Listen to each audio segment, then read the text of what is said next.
ప్రతివారి యందు కొంత కాంతి ఉంటుంది. ఆ కాంతి క్షీణించిపోయిందనుకోండి, మృత్యుదశ సమీపించేస్తోంది అని గుర్తు, అవసాన దశకి చేరిపోతున్నాడు అని. అందరిలో ఉన్నటువంటి తేజస్సుల్ని కూడా ఆయన తేజస్సు కప్పేస్తుంది. అంత గొప్పగా అన్ని తేజస్సులను కప్పగలిగినంత గొప్ప తేజస్సు కలిగినటువంటి వాడు, అటువంటి కిరణ సముదాయం ఉన్నవాడు. పైగా ఇందులో ఆయన దగ్గర ఉండేటటువంటి విశేషం ఏమిటి అంటే, దీన్ని నేను నా వెలుగు చేత కప్పడమా, నా వెలుగు చేత కప్పకపోవడమా అనేటటువంటి ప్రశ్న ఆయనకు ఉండదు. అది శవం కానివ్వండి, కుళ్ళిపోయినటువంటి కుక్క యొక్క శరీరం కానివ్వండి, లేదా ఒక మహాత్ముడు కానివ్వండి, అరవిరిసినటువంటి పువ్వు కానివ్వండి, పండినటువంటి పండు కానివ్వండి, మంగళప్రదమైన వస్తువు, అమంగళప్రదమైనటువంటి వస్తువు అనేటటువంటి రెండు భేదములు ఆయన యందు ఉండవు. ఉండకుండా దేన్నైనా సరే తన వెలుతురు చేత కప్పుతాడు. రెండు, అసలు సూర్యనారాయణమూర్తి యొక్క ఈ నామం ఒక విషయాన్ని ధృవీకరిస్తుంది.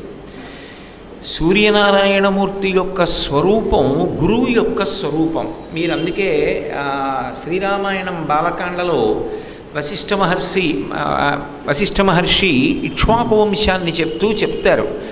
ఒకానొకప్పుడు ఈ లోకమంతా అవ్యక్తమై ఉండేది. అవ్యక్తము నుంచి బ్రహ్మ, బ్రహ్మ నుంచి మరీచి, మరీచి నుంచి కశ్యపుడు, కశ్యపుడి నుంచి సూర్యుడు, సూర్యుడి నుంచి మనువు, మనువు నుంచి ఇక్ష్వాకు, ఇక్ష్వాకువు నుంచి కుక్షి, కుక్షి నుండి వికుక్షి, వికుక్షి నుండి బాణుడు, బాణుడు నుండి అనరణ్యుడు, అనరణ్యుడి నుండి పృథువు, పృథువు నుండి త్రిశంకువు, త్రిశంకువు నుండి దుందుమారుడు లేక యువనాశ్వుడు, ఆయనకి మాంధాత, మాంధాతకి సుసంధి, సుసంధికి ధ్రువసంధి ప్రసేనజిత్, ధ్రువసంధికి భరతుడు, భరతునికి అసితుడు, అసితునికి సగరుడు, సగరునికి అసమంజసుడు, అసమంజసునికి అంశుమంతుడు, అంశమంతునికి భగీరథుడు, భగీరథునికి కకుత్సువు, కకుత్సువుకి రఘువు, రఘువుకి ప్రవృద్ధుడు, ప్రవృద్ధునికి శంఖనుడు, శంఖనుడికి సుదర్శనుడు, సుదర్శనుడికి అగ్నివర్ణుడు, అగ్నివర్ణుడికి మళ్ళీ మరుడు, మరునికి ప్రశుశ్రుకుడు, ప్రశుశ్రుకుడికి అంబరీషుడు, అంబరీషునికి నహుషుడు, నహుషుడికి యయాతి, యయాతికి నాభాగుడు, నాభాగుడికి అజమహారాజు, అజమహారాజుకి దశరథ మహారాజు, దశరథ మహారాజుకి రామలక్ష్మణ భరత శత్రుఘ్నుడు. ఈ ఇక్ష్వాకు వంశం. ఆ ఇక్ష్వాకు వంశంలో ఈ అవ్యక్తమైనటువంటి ప్రపంచంలో మొట్టమొదట అవ్యక్తము నుండి వచ్చినవాడు బ్రహ్మ. బ్రహ్మకి వచ్చినటువంటి ప్రజాపతి మరీచి, ఆ మరీచికి పుట్టినటువంటి వాడు కశ్యప ప్రజాపతి. ఆ కశ్యప ప్రజాపతి యొక్క కుమారుడిగా వచ్చినవాడు సూర్యుడు. సూర్యుడు గురువు, గురుస్థానమునందు ఉంటాడు ఆయన. అందుకే సూర్యోపాసన చేసినటువంటి వాళ్ళకి ఆంతర తిమిరము తొలగిపోతుంది. లోపల ఉండేటటువంటి అజ్ఞానము అనేటటువంటి చీకటిని పోగొడతాడు. మీరు చూడండి, లోకంలో భయమునకంతటికీ కూడా కారణం ఏది అంటే చీకటి ఒక్కటే. అసలు నిజానికి చీకటి భయకారకం. చాలా చీకటిగా ఉందనుకోండి, మీరు ప్రయాణం చెయ్యండి అంటే నేను భయపడతాను. ఎందుకు భయపడతాను అంటే ఆ వస్తువు ఏది అన్నది ప్రకటనంగా తెలియదు, స్పష్టంగా తెలియదు. ఎప్పుడైతే వస్తువు యొక్క యథార్థ స్వరూపము అవగతము కాదో అప్పుడది భయహేతు అవుతుంది. అక్కడ ఒక తాడు పడిందనుకోండి, అది తాడులా కనపడదు, పావులా కనపడుతుంది. చీకట్లో ఉన్న వస్తువు ఉన్నట్టు కనపడకపోవడమే భయమునకు కారణం. అప్పుడు మీరు ఏ వస్తువు తీసుకొచ్చి అక్కడ పెట్టండి, అది అసలు యథార్థంగా ఏమిటి అన్నది తెలియదు. తెలియనంతసేపు భయమే ఉంటుంది. నేను ఏదో నా దగ్గర ఉన్నటువంటి ఆదిత్య హృదయం పుస్తకం పట్టుకొచ్చాను అనుకోండి, అది పామో తాడో తెలియదు. నేను చదువుకుంటున్నటువంటి చదువుకి సంబంధించిన ధ్రువపత్రాలు పట్టుకొచ్చాను అనుకోండి, ఏమీ తెలియదు. నేను సంపాదించిన డబ్బుకి సంబంధించినటువంటి ఏవో ధ్రువపత్రాలు కొన్ని తీసుకొచ్చి అక్కడ పెట్టాను అనుకోండి, అది పామో తాడో తెలియదు. కానీ దీపం ఒకటి వెలిగిందనుకోండి, ఆ దీపపు కాంతిలో అది పాము కాదు తాడు అని తెలుస్తుంది. సత్యము ఎరుకలోకి రాగానే అప్పటి వరకు ఉన్నటువంటి భయం అంతా పోతుంది. ఇది పాము కాదురా తాడని చెప్పి వెళ్ళి చేతితో తీసి పక్కన పారేస్తాడు. సత్యము గోచరించాలి అంటే వెలుగొక్కటే సాధనం. ఆ వెలుగు గురువుకి పర్యాయపదం. అందుకే గురువు జ్యోతిస్వరూపం. అందుకే మీరు ఒక విషయం గమనించండి, ఈ ప్రకాశాన్నే చెప్తారు భగవంతునికి పర్యాయపదంగా. అందుకే దేవతలు అన్నప్పుడు దివ్ అన్న శబ్దంలోంచి వచ్చింది. వాళ్ళు కాంతి, ఆ వెలుతురికి సంకేతాలుగా ఉంటారు. గురువు అసలు రాశీభూతమైనటువంటి వెలుగు. గురువు ఎక్కడుంటాడో అక్కడ అజ్ఞానం అనేటటువంటి చీకటి ఉండే అవకాశం ఉండదు. సూర్యనారాయణమూర్తి ప్రధానమైనటువంటి గురుస్వరూపాల్లో ఒకటి. అందుకే యాజ్ఞవల్కుడికి ఆయన గురువు, ఆయన వలన వేదం వచ్చింది. అలాగే స్వామి హనుమకు ఆయన గురువు.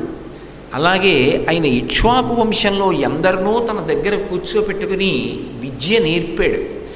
అంత గొప్ప గురుస్వరూపమైన అటువంటి గురువైనటువంటి సూర్యుని యొక్క వెలుతురు అందరినీ కప్పివేస్తుంది. అంటే ఎవరు సూర్య భగవానుణ్ణి ఉపాసన చేశాడో వాడికి అజ్ఞానము కూడా తొలగిపోయి ఇహము పరము మోక్షము ఈ మూడిటిలో వాడి ఉపాసన బలాన్ని అనుసరించి ఇహమునందు సుఖములను పొంది ఉన్నత లోకవాసమైనా చేస్తాడు. లేదా ఆయన అనుగ్రహం కలిగి ఈ జన్మలోనే అజ్ఞానము ధ్వంసమైతే ఇక మళ్ళీ పుట్టవలసినటువంటి అవసరం లేనటువంటి మోక్షానికైనా వెడతాడు. అందుకే మీరు ఆదిత్య హృదయంలో చూస్తే ఆయన వెలుగుకి సంబంధించినటువంటి నామాలు మారి మారి వస్తూ ఉంటాయి. అన్ని నామాల యొక్క స్థూలార్థము కిరణముల యొక్క ప్రస్తావనతో ఉంటుంది. అన్నీ వెలుగుకి సంబంధించి ఉంటుంది. కానీ ఆ వెలుగు మాత్రం అన్ని వేళలా ఒక రకమైనటువంటి భౌతికమైన వెలుగు కాదు, అనేకమైనటువంటి విషయాలకు అది కారణమై ఉంటుంది. కాబట్టి అది ఒక గురుస్వరూపంగా కీర్తింపబడేటటువంటి వెలుగు. అన్నిటినీ మించి వివస్వన్నన్న మాట చేత ఆయన వసు అంటే ఐశ్వర్యములకంతటికీ కూడా, సంపదకంతటికీ కూడా ఆయన కారణమై ఉంటాడు. ఇందులో మీరు ఒక విషయాన్ని కొంచెం జాగ్రత్తగా పరిశీలనం చెయ్యాలి. కొన్ని అనుభవము చేత గొప్ప సుఖాన్ని ఇస్తాయి. అసలు అలా అనుభవించడానికి ఏముండాలి? ఈ శరీరం ఉండాలి. ఈ శరీరం ఉండేటట్టుగా చెయ్యగలిగినటువంటివి కొన్ని ఉంటాయి. ఈ శరీరం నిలబడడానికి కావలసినవి ఏముంటాయో అవి దొరకకుండా సుఖంగా ఉండడానికి, అంటే మనసు ఉత్సాహపడడానికి కావలసినటువంటి భోగ వస్తువులు ఎన్ని దొరికినా ప్రయోజనం ఉండదు. ఉదాహరణకి ఒక వ్యక్తికి తినడానికి అన్నం లేదు, త్రాగటానికి మంచినీళ్ళు లేవు, కానీ ఆయనకి ఒక బంగారు మేడని ఇచ్చారు, బోలెడన్ని పల్లకీలు ఇచ్చారు, ఎన్నో గొడుగులు ఇచ్చారు, ఆయన వెనక నడవడానికి ఏనుగుల యొక్క సమూహాన్ని ఇచ్చారు, గుర్రాలను ఇచ్చారు, ఒంటెలను ఇచ్చారు. ఆయనకి ఏమైనా ఉపయోగం ఉందా? వీటన్నిటికన్నా ఎదురుగుండా పూరిపాకలో ఉండి కడుపు నిండా అన్నం తిని బ్రతుకుతున్నవాడే చాలా ఐశ్వర్యవంతుడన్న భావన ఈ ఐశ్వర్యం అనుభవిస్తున్న వాడిలో ఉంటుంది. ఎందుకంటే ప్రాథమిక అవసరములు అని కొన్ని ఉంటాయి. అవి ఎప్పుడూ కూడా శరీరం నిలబడడానికి హేతువులవుతాయి. ఈ శరీరం నిలబడడానికి హేతువులైనటువంటి పదార్థములు లభించడం ఒక ఎత్తైతే, అవి లభించేటప్పుడు వాటిని ఏ కాలమునందు తీసుకోవాలో ఆ కాలమునందు నువ్వు తీసుకొని చెప్పగలిగినటువంటి మంట ఒకటి లోపల పుట్టాలి. అప్పుడే ఆరోగ్యవంతుడని గుర్తు. ఆ ఆరోగ్యం ఉండాలి. ఆ మంట చల్లారడానికి పదార్థాన్ని తీసుకోగలగాలి. ఈ రెండూ సమన్వయం అయ్యాయనుకోండి, అక్కడికాయన సంతోషంగా ఉన్నాడు అని నిర్ధారించవలసి ఉంటుంది. ఉదాహరణకి నేను బయట ఎక్కడ ఏం జరుగుతోందో నా కంటితో చూసి తెలుసుకుంటాను. వీధి గుమ్మంలోకి వచ్చి నించున్నాను అనుకోండి, ఎవరు వస్తున్నారో చెప్పగలను, ఎవరు వెడుతున్నారో చెప్పగలను. కానీ నా లోపల ఉన్నటువంటి పదార్థం అయిపోతోంది, నా శరీరం నీరసపడిపోతోంది, ఇందులోకి కొంత పదార్థం వెయ్యాలి అని నాకు తెలిసే అవకాశం ఉంటుందా? ఒకవేళ వెయ్యడం మొదలుపెట్టాను అనుకోండి, ఇంకా చాలు, ఇంకింతకన్నా వెయ్యకూడదు అని తెలిసే అవకాశం ఉంటుందా? ఉండదు. నా లోపలికి పదార్థం కావాలి, పదార్థం అయిపోయింది అని తెలియచెప్పడానికి పరమేశ్వరుడు లోపల నుంచి ఒక మంట పుట్టిస్తాడు. ఆ మంట పుట్టిస్తే దాన్ని ఆకలి అంటారు. ఆ ఆకలి అనేటటువంటి పేరుతో పుట్టినటువంటి మంట ఏది ఉంటుందో ఆ మంటని చల్లార్చుకోవడానికి వెంటనే కావలసింది ఏమిటి అంటే పదార్థం కావాలి. ఇప్పుడు పదార్థం ఎక్కడి నుంచి వస్తుంది? భూమి నుండి రావాలి. నేను ఇంత అన్నం తినాలనుకోండి, వరి పంట పండితేనైనా నాకు అన్నం వస్తుంది. కాబట్టి పంట పండాలి. పంట పండాలంటే మీరు ఒక్కసారి ఆలోచించండి, ఒక నెల్లాళ్ల పాటు నేను రావట్లేదు, అని సూర్యుడు దీర్ఘకాలిక సెలవు పెట్టి వెళ్ళిపోయాడు అనుకోండి. ఆయన నేను ఒక 30 రోజులు కనపడను, మళ్ళీ ఓ 30 రోజుల తర్వాత కనపడతాను అన్నాడు అనుకోండి. మీరు ఒక్కసారి ఆలోచించండి, ఆయన యొక్క కిరణముల యందు ఒక విశేషం ఉంటుంది. వరుణ కిరణములు అని కొన్ని కిరణములు ఉంటాయి. ఆ వరుణ కిరణ సంజాతం ఏం చేస్తుందంటే మనిషిని అత్యంత బాధ పెట్టి పడగొట్టగలిగినటువంటి దుష్టమైన క్రిమికీటకాదులను తన వేడి చేత సంహారం చేస్తాడు ఆయన. ఒక్క 30 రోజులు సూర్యుడు రాలేదనుకోండి, కటిక చీకటి ఆవరిస్తుంది. కటిక చీకట్లో నీరు ఇంకదు, ఎక్కడ చూసినా బురద పెరుగుతుంది, దోమలు పెరిగిపోతాయి, ఈగలు పెరిగిపోతాయి. అసలు స్నానం చేసినటువంటి బట్ట ఆరమంటే ఆరదు, పెట్టుకున్న ఒడియాలు ఆరవు. అసలు అన్నిటినీ మించి ఎప్పుడైతే సూర్యోదయం జరగలేదో, సూర్యకిరణ ప్రసారం జరగలేదో ఏ పంట పండదు. అందుకే చూడండి, మీ ఇంట్లో సూర్యకాంతి పడదండి, అందుకే ఇటువైపు మొక్కలు పెరగవంటారు. సూర్యకాంతి పడితేనే మొక్క పెరుగుతుంది. కిరణజన్య సంయోగ క్రియ అని చిన్నప్పుడు మీరు చదువుకుని ఉంటారు. ఆ సూర్యకిరణములలో ఉండేటటువంటి శక్తిని తీసుకుని చెట్టు పత్రహరితాన్ని తయారు చేసుకుంటుంది, ఆకుపచ్చని పదార్థాన్ని. అదే దానికి ఆహారం. దాన్ని ఆధారం చేసి పెరిగి పెద్దదై కాయలు పళ్ళు ఇస్తుంది. ఆ సూర్యుని యొక్క కిరణములు చంద్రుడి మీద పడిన కారణం చేత ఓషధీతత్వం నిలబడుతుంది. అయినప్పుడు ఇవన్నీ తింటే ఆరోగ్యం వస్తుంది, ఇవన్నీ తింటే శరీరం బలం పుంజుకుంటోంది. అసలు శరీరం నిలబడడానికి కావలసినటువంటి ప్రాథమికమైనటువంటి అన్నం ఎక్కడి నుంచి వస్తోంది? ఆయన వలనే వస్తోంది. అన్నదాత ఎవరు? సూర్యుడే. 2 ప్రాథమిక అవసరాల్లో ఉండవలసింది ఏమిటి? బట్ట. ఒంటికి బట్ట కట్టుకోవాలి. కడుపు నిండా తిన్నంత మాత్రం చేత కట్టుకోవడానికి బట్ట లేదనుకోండి, నాగరికత లేనివాడంటారు.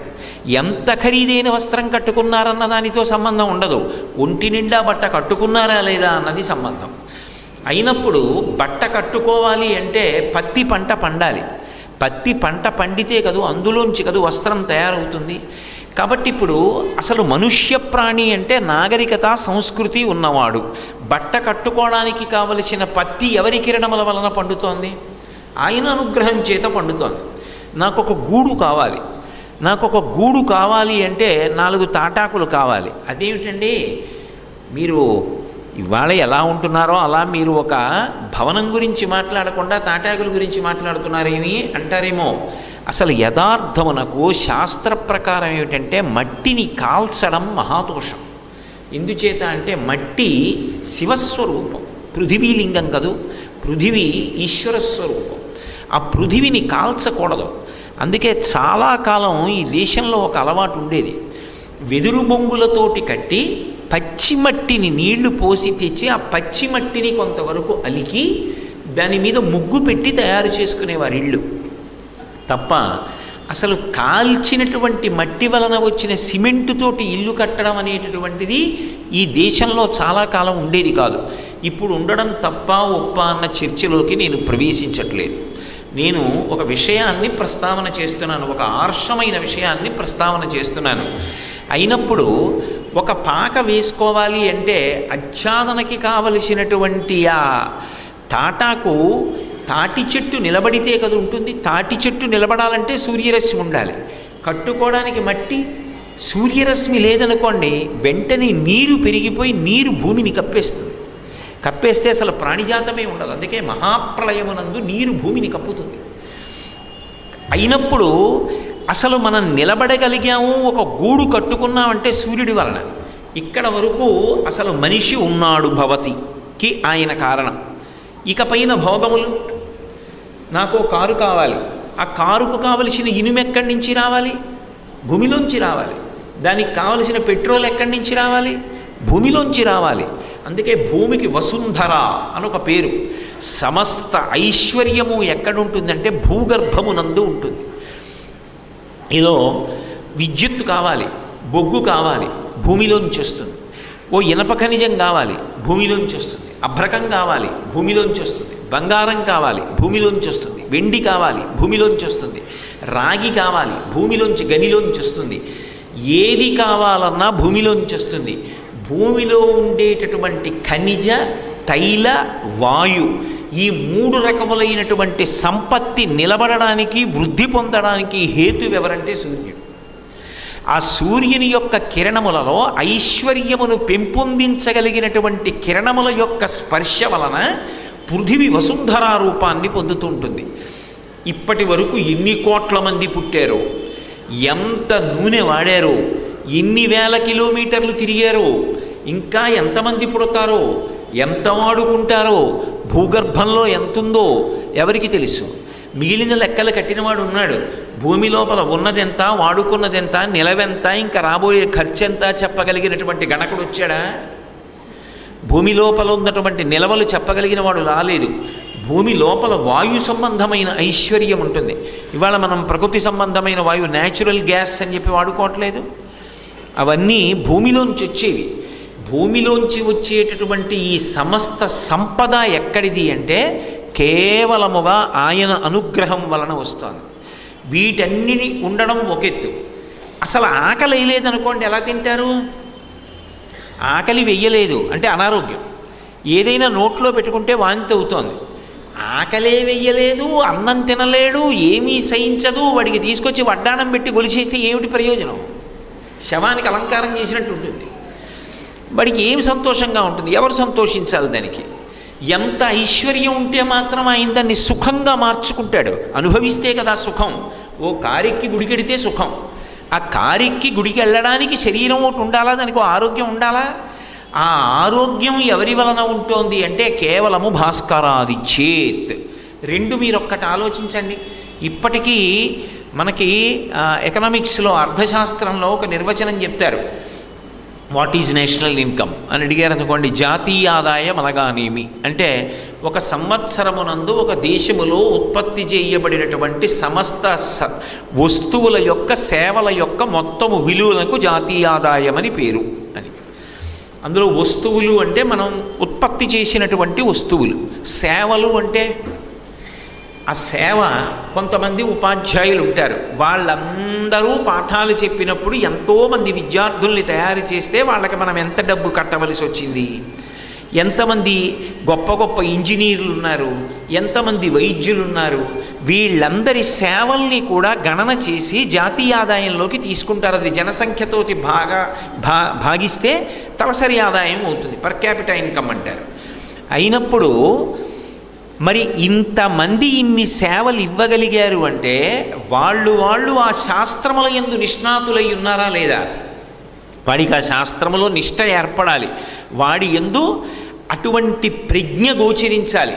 ఒకడు ఇల్లు కట్టడంలో గొప్ప, ఒకడు ఒక కర్మాగారాన్ని నిర్మాణం చేయడంలో గొప్ప, ఒకడు ఒక రాజధాని నగరాన్ని నిర్మాణం చేయడంలో గొప్ప, ఒకడు వ్యాపారం చేయడంలో గొప్ప, ఒకడు పాఠం చెప్పడంలో గొప్ప, ఒకడు వైద్యం చేయడంలో గొప్ప, ఒకడు ఒక వస్తువుని కనిపెట్టడంలో గొప్ప, ఒకడు గ్రంథ రచనలో గొప్ప, ఒకడు ఉపన్యాసం చెప్పడంలో గొప్ప.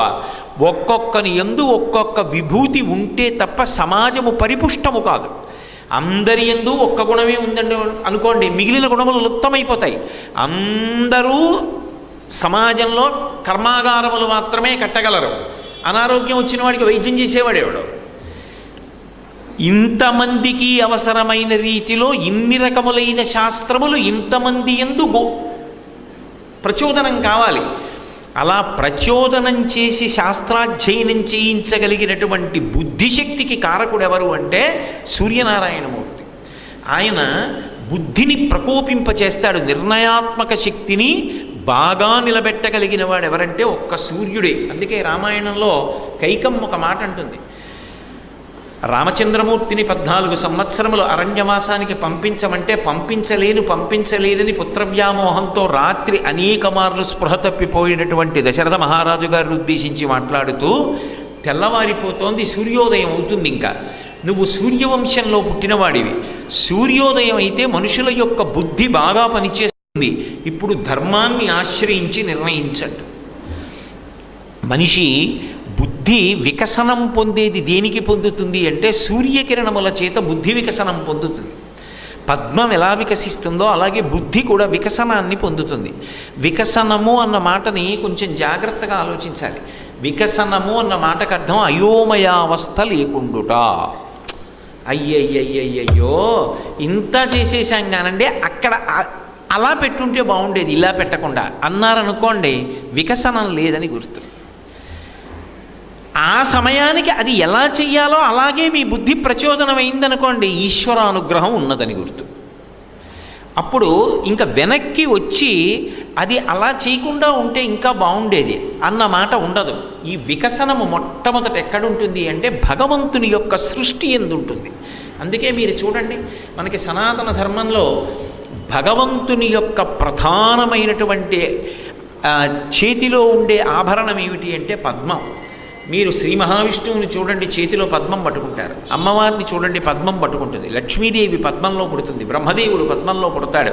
వీళ్ళందరికీ ఏమిటి ఈ పద్మంతో సంబంధం అంటే పద్మము వికసనాన్ని పొందుతుంది. వికసనం అంటే ఏదో ఒకవైపు రెక్కలిప్పుకుని ఒక రెక్కలిప్పుకోకుండా అలా ఉండదు. జలజాంత స్థిత కర్ణికం తిరిగిరా సంఘంబులయ్యున్న రేకుల చందంబున కృష్ణుని తిరిగిరా కూర్చుండి వీక్షించుచున్నంటారు పోతన గారు. మధ్యలో దుద్దు ప్రకటనమయ్యేటట్టుగా రేకులన్నీ కూడా విచ్చుకుంటాయి. ఇప్పుడు మధ్యలో దుద్దు బాగా కనపడుతుంది, అవన్నీ ఇలా బల్లపరుపుగా విచ్చుకుంటాయి. అప్పుడు పెద్ద శతపత్ర కమలాన్ని చేత్తో పట్టుకుంటే ఎంతో ఆనందం కలుగుతుంది.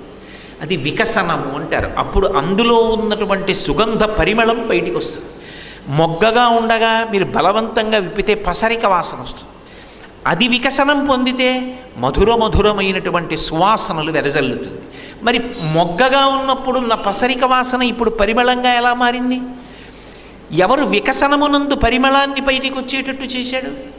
ఎవడు తుమ్మెదొచ్చేట్టు చేశాడు? అందులో తేనె పెట్టినవాడెవరు? అందులో తేనె ఉంటే బురదలో పుట్టిన తామర పువ్వుకి పక్కనున్న చేపకి కప్పకి పీతకి తెలియకుండా వనంలో ఉన్న ఒక్క తుమ్మెదకే తెలిసేటట్టు చేసి అది వచ్చి వాలి తాగేటట్టుగా బుద్ధి ప్రచోదనం చేసిన వాడెవరు?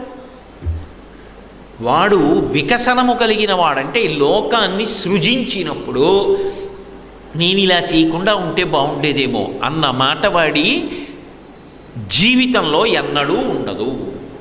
ఈశ్వరుడు సృష్టి చేసిన తర్వాత ఏమిటో మనుషులందరినీ ఇలా చేశాను కానండి, ఇక్కడ పెట్టకుండా కళ్ళు ఇంకొక అంగుళం కిందకి దింపుంటే ఎంత బాగుండేదో అన్న మాట ఆయన అనడు. ఆయన ఎక్కడ ఎప్పుడు ఎవరికి ఏది చేసినా ఏదో కారణాన్ని పెట్టుకుని చేస్తాడు. ఆయన చేసేదంతా సౌందర్యమే, సత్యం శివం సుందరం.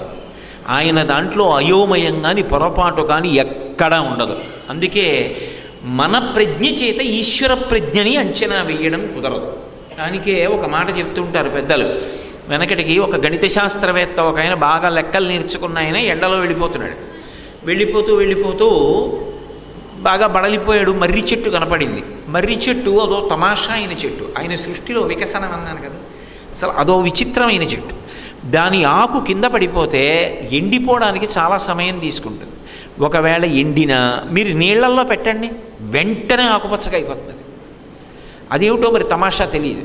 అసలు బాగా పెరిగినటువంటి మర్రి చెట్టు కనపడితే మీరు వెడుతున్న వాహనంలోంచి దిగి చెట్టు వంక ఓసారి ఇలా చూడకుండా మీరు ఉండలేరు. అది ఓడలు దింపి అలా ఉంటుంది మర్రి చెట్టు.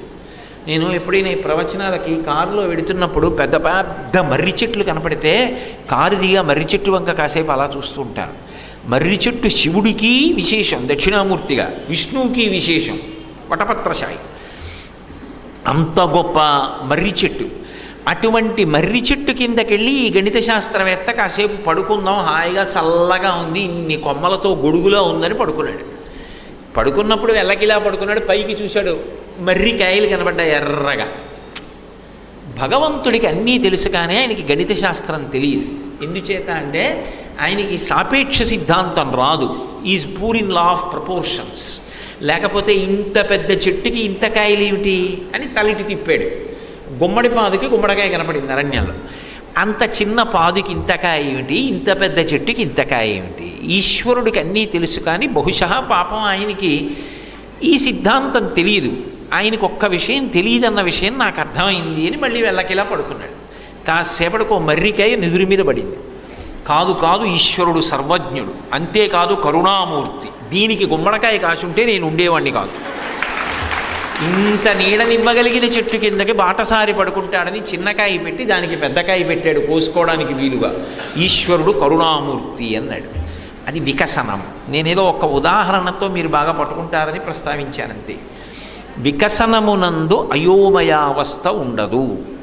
అందుకే పద్మ సంబంధంతో ఉంటాడు. ఒక్క సూర్యనారాయణమూర్తి మాత్రమే 2 చేతులతోటి ఇలా కమలాలు పట్టుకుని ఉంటాడు. మీరు చూడండి, సాధారణంగా అలా ఎవరు పట్టుకుంటారంటే అమ్మవారి మూర్తులు పట్టుకుంటాయి. కానీ ఒక్క సూర్యుడు మాత్రం 2 చేతులలో పద్మాలు పట్టుకుంటాడు. పైగా ఆయన ఎక్కడుంటే అక్కడ పద్మాలు విచ్చుకుంటాయి. అందుకే వెంకటేశ్వర స్వామి వారు అమ్మవారి ఆవిర్భావం కోసమని చెప్పి ఆ పద్మం విచ్చుకుంటే తప్ప అందులోంచి పద్మావతీదేవి ఆవిర్భావం జరగాలి. అందుకని ఎదురుగుండా సూర్యనారాయణమూర్తి ప్రతిష్ఠ చేశారు. ఇప్పటికీ తిరుపతిలో ఉంటుంది, కింద తిరుపతిలో. మంగాపట్నం వెళ్ళి అమ్మవారి దర్శనం చేసి బయటికి రాగానే సూర్యుడు చూస్తూ ఉంటాడు పద్మావతి కోనేటి వంక. ఆయన చూపులు పడతాయి కాబట్టి, ఆయన కిరణములు పడతాయి కాబట్టి వెంటనే విచ్చుకుంటుంది. అందుకే పద్మావతీదేవికి తండ్రి స్థానంలో చెప్తారు సూర్యనారాయణమూర్తిని అక్కడ.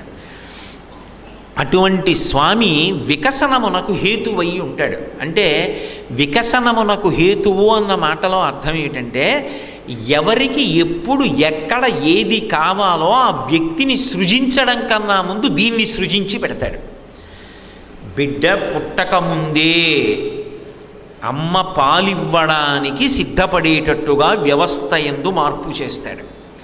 పిల్లవాడు పుట్టి క్యార్మనగానే ఆవిడ నిత్తురు పాలై బయటికి వస్తాయి. అది ఆయన యొక్క వ్యవస్థలో ఉన్న గొప్పతనం. ఒక్కచోట పొరపాటు జరిగిందండి, పొరపాటు అయిపోయింది, అక్కడ మాత్రం పాలూరలేదు అన్నమాట ఉండదు. ఒకవేళ అలా ఏదో కారణం చేత అవ్వకపోతే ప్రత్యామ్నాయాన్ని సిద్ధంగా ఉంచుతాడు. అమ్మ స్థానంలో అమ్మయ్యి గోమాతని నిలబెడతాడు. ఆవు పాలు తాగి పసిబిడ్డ బతుకుతాడు. ఏమీ లేక మరణించాడు, నా సృష్టిలో ఆవు పాలకి ప్రత్యామ్నాయాన్ని చెయ్యవలసిన అవసరం ఉంటుందని నేను అనుకోలేదు, ఇప్పుడు ఆలోచించాలి, ఇలా జరుగుతున్నాయి కాబట్టి అని ఆయన ఎప్పుడూ అనడం. అందుకే ఆయన చేసినటువంటి విధి విధానముల యందు ఎప్పుడూ సవరణలు ప్రతిపాదింపబడవు. దీనికి మనం అందరం గర్వపడవలసిన విషయం ఏమిటో తెలుసా? మనం అటువంటి సనాతన ధర్మంలో పుట్టాం. అందుకే ఈశ్వర ప్రోక్తమైనటువంటి వేదమునందు ఎన్ని వేల లక్షల సంవత్సరముల తర్వాత కూడా ఒక అక్షరం కూడా మారదు. ఏది వ్రాయబడనటువంటి పుస్తకం. ఎందుకంటే వేదం అపౌరుషేయం, అది వ్రాయబడలేదు, పరంపరాగతంగా ద్రష్టలైనటువంటి ఋషుల ద్వారా లోకంలోకి వచ్చింది. ధన జట అనేటటువంటి పాఠం రూపంలో ఒక అక్షరం మారకుండా అలాగే నిలబడినటువంటి ప్రమాణవాక్కులు కలిగినటువంటి ధర్మం ఏదైనా లోకంలో ఉంటే ఒక్క సనాతన ధర్మమే. అంత గొప్ప ధర్మంలో వేదమును ప్రమాణముగా కలిగినటువంటి విశ్వాసంలో మనం పుట్టడం మనందరి యొక్క అదృష్టం. అయినప్పుడు ఆయన ఈ వికసనంలో మళ్ళీ సమాజ ప్రయోజనము కొరకు ఒక్కొక్కరి యందు ఒక్కొక్క రకమైనటువంటి విశేషాన్ని ఉంచుతాడు. దాన్ని వ్యక్తి స్వార్థానికి వాడుకున్నాడు అనుకోండి, వాడు ఈశ్వరుడి యొక్క సృష్టిని నిరుపయోగం చేసిన వాడు అవుతాడు. లేదా ఈశ్వరుడు దేని కొరకు సృష్టించాడో ఆ ప్రయోజనాన్ని నెరవేర్చి ఆయన అనుగ్రహమునకు పాత్రుడైన వాడు కాకుండా పోతాడు. అందుకే జ్ఞానకలునిలోని శారదయువోలే అంటారు పోతన గారు. ఈశ్వరుడు ఒక విద్వత్తునిచ్చాడనుకోండి, అది దేనికి పనికి రావాలి అంటే సమాజ ప్రయోజనమునకు పనికి రావడం ప్రథమ కర్తవ్యం. ఎవరికి ఏది ఉండనివ్వండి, అది సమాజ ప్రయోజనానికి పనికి రావాలి. అందుకొచ్చింది దేవాలయ వ్యవస్థ. మీరు నేను చెప్తున్న విషయాల్ని ఆషామాషిగా తీసుకోవద్దు, నేనేదో యథాలాపంగా అనాలి కాబట్టి అంటలేదు. దేవాలయ వ్యవస్థ రావడానికి కారణం ఏమిటంటే తనకి ఉన్నది ఏదైనా సమాజపరం చెయ్యడానికి కేంద్రమేది దేవాలయము. మా ఇంట్లో ఇంత చిన్న మూర్తి కన్నా ఉండడానికి వీల్లేదు. యజమాని అంగుష్టం ఎంత ఉంటుందో అంతే ఉండాలి, నా బొటనవేలు ఎంత ఉందో అంతే ఉండాలి సింహాసనంలో విగ్రహాలు. అయినప్పుడు నేను దానికి ఒక కిరీటం చేయిద్దాం అనుకున్నాను అనుకోండి, నా కొడుకో నా కోడలో ఎవరో నాన్నగారండి మేము డబ్బిస్తాం మీరు మంచి కిరీటం చేయించి పెట్టండి అన్నారు అనుకోండి, నేను ఎలా పెట్టను కిరీటం? ఒకవేళ నా కొడుకో కోడలో ఇస్తామనొచ్చు. లోకంలో ఎవరికో అలాంటి కోరుకున్నా అందరూ కిరీటం పెట్టిన మూర్తిని చూడాలంటే ఎలా చూస్తారు? ఒక పెద్ద గండభేరుండం అంచున్న పంచె కట్టుకుని స్వామి నిలబడితే ఎలా ఉంటాడు అన్న కోరిక పుట్టిందనుకోండి, ఎలా చూస్తారు? ఇంట్లో ఎలా కడతారు? ఒక దేవాలయం ఉందనుకోండి, ఒక మహదైశ్వర్యవంతుడు ఉంటాడు. ఆ ఐశ్వర్యవంతుడు ఓ కిరీటం తీసుకొచ్చి చేయిస్తాడు. ఇప్పుడు ఆయన ఏం చేశారు? తానొక్కడు కాదు అనుభవించేది, కిరీటం పెట్టి అమ్మవారి దర్శనం ఇస్తారు అందరికీ. ఇప్పుడు మనందరం ఏం చేస్తాం? అమ్మవారు కిరీటం పెట్టుకుంటే ఇంత అందంగా ఉందా, అంత పెద్ద ముత్యాలహారం బంగారు ఏంటి పతాకాలతో, ఆవిడ పతకాలతో వేసుకుంటే ఇంత అందంగా ఉందా, ఆవిడ బంగారు చీర కట్టుకుంటే ఇంత బాగుంటుందా అని ఆయన కట్టిన దాన్ని మనందరం చూసి మురిసిపోతాం. ఇప్పుడు ఆయన ఐశ్వర్యం సార్థక్యం పొందింది, ఇంతమంది కోరిక తీరడానికి కారణమైంది. కాబట్టి ఉత్తరోత్తర జన్మల యందు కూడా ఐశ్వర్యాన్ని ఉంచుతాడు ఈశ్వరుడు. ఒకడికి బలం ఉంది, పల్లకీ పట్టుకుంటాడు. ఒకడు బట్టలు ఉతకగలడు, ఈశ్వరుడి బట్టలు ఉతుకుతాడు. ఒకడికి ఓపిక ఉంది, గుడి తుడుస్తాడు. గుడి సేవకులు తుడిచి, గుడి బూజులు సేవకులు తుడిచి, గుళ్ళో స్వామి బట్టలు సేవకులు ఉతికితే అంతకన్నా అన్యాయమైనటువంటి విషయం లోకంలో ఇంకొకటి ఉండదు. ఒక దేవాలయం చుట్టూ ఎవరు నివసిస్తూ ఉంటారో వాళ్ళే ఆ దేవాలయం యొక్క నిర్వహణలో ప్రధానులు కావాలి. ఒకడికి నృత్యం వచ్చు, దేవాలయంలో చెయ్యాలి, అందుకు రాజోపచారాలు వచ్చాయి, నృత్యం దర్శయామి. ఒకడికి పాట వచ్చు, గీతం శ్రావయామి. ఒకడికి వాద్యం వచ్చు, వాద్యం ఘోషయామి. ఒకడికి ప్రవచనం వచ్చు, దేవాలయానికి వచ్చి ప్రవచనం చెయ్యాలి. ఏది చేసినా దేవాలయం కేంద్రం ఎందుకు అవుతుందంటే భగవంతుని ప్రసాదం అవుతుంది. అప్పుడు ప్రసాదంగా పెడతారు. అందుకే అన్నదానం చేసిన పూర్వం ఎక్కడి నుంచి అంటే ఈశ్వరుడి దగ్గరే. ఇంద్రియములకు ఉన్మత్తత కల్పిస్తాయి కొన్ని కళలు. నృత్యం ఉండవలసినటువంటి గీత దాటిందనుకోండి, మనిషిని రాక్షసుణ్ణి చేస్తుంది. అలా గీత దాటకుండా ఉండాలంటే దాన్ని దేవాలయంలోనే చేయిస్తారు నృత్యాన్ని. దేవాలయంలోకి వచ్చి చేసే నృత్యం ఎవడిష్టం వచ్చినట్టు వాడు చేయడానికి ఉండదు. అదో కూచిపూడి నృత్యమో ఏదో అయ్యి ఉంటుంది. అయినప్పుడు అందరికీ మనసుకి తృప్తినిచ్చి సత్వగుణాన్ని ఇస్తుంది తప్ప రజోగుణ తమోగుణాలు కల్పించదు. భారతీయ సిద్ధాంతమునందు గొప్పతనం ఏమిటంటే నాగుపాము విషాన్ని వైద్యుడు శుద్ధి చేస్తే ఔషధం అవుతుంది. వైద్యుడు శుద్ధి చేయకుండా నేను పుచ్చుకుంటే ప్రాణాంతకం అవుతుంది. వైద్యుడు శుద్ధి చేస్తే ఔషధమై నాకు ఆరోగ్యం ఇస్తుంది. దేన్నైనా దేవాలయాన్ని ఆధారం చేసి శుద్ధి చేసి ప్రసాదం చేస్తారు. ఇక్కడికి వచ్చింది ప్రసాదం అయిపోయిందంతే.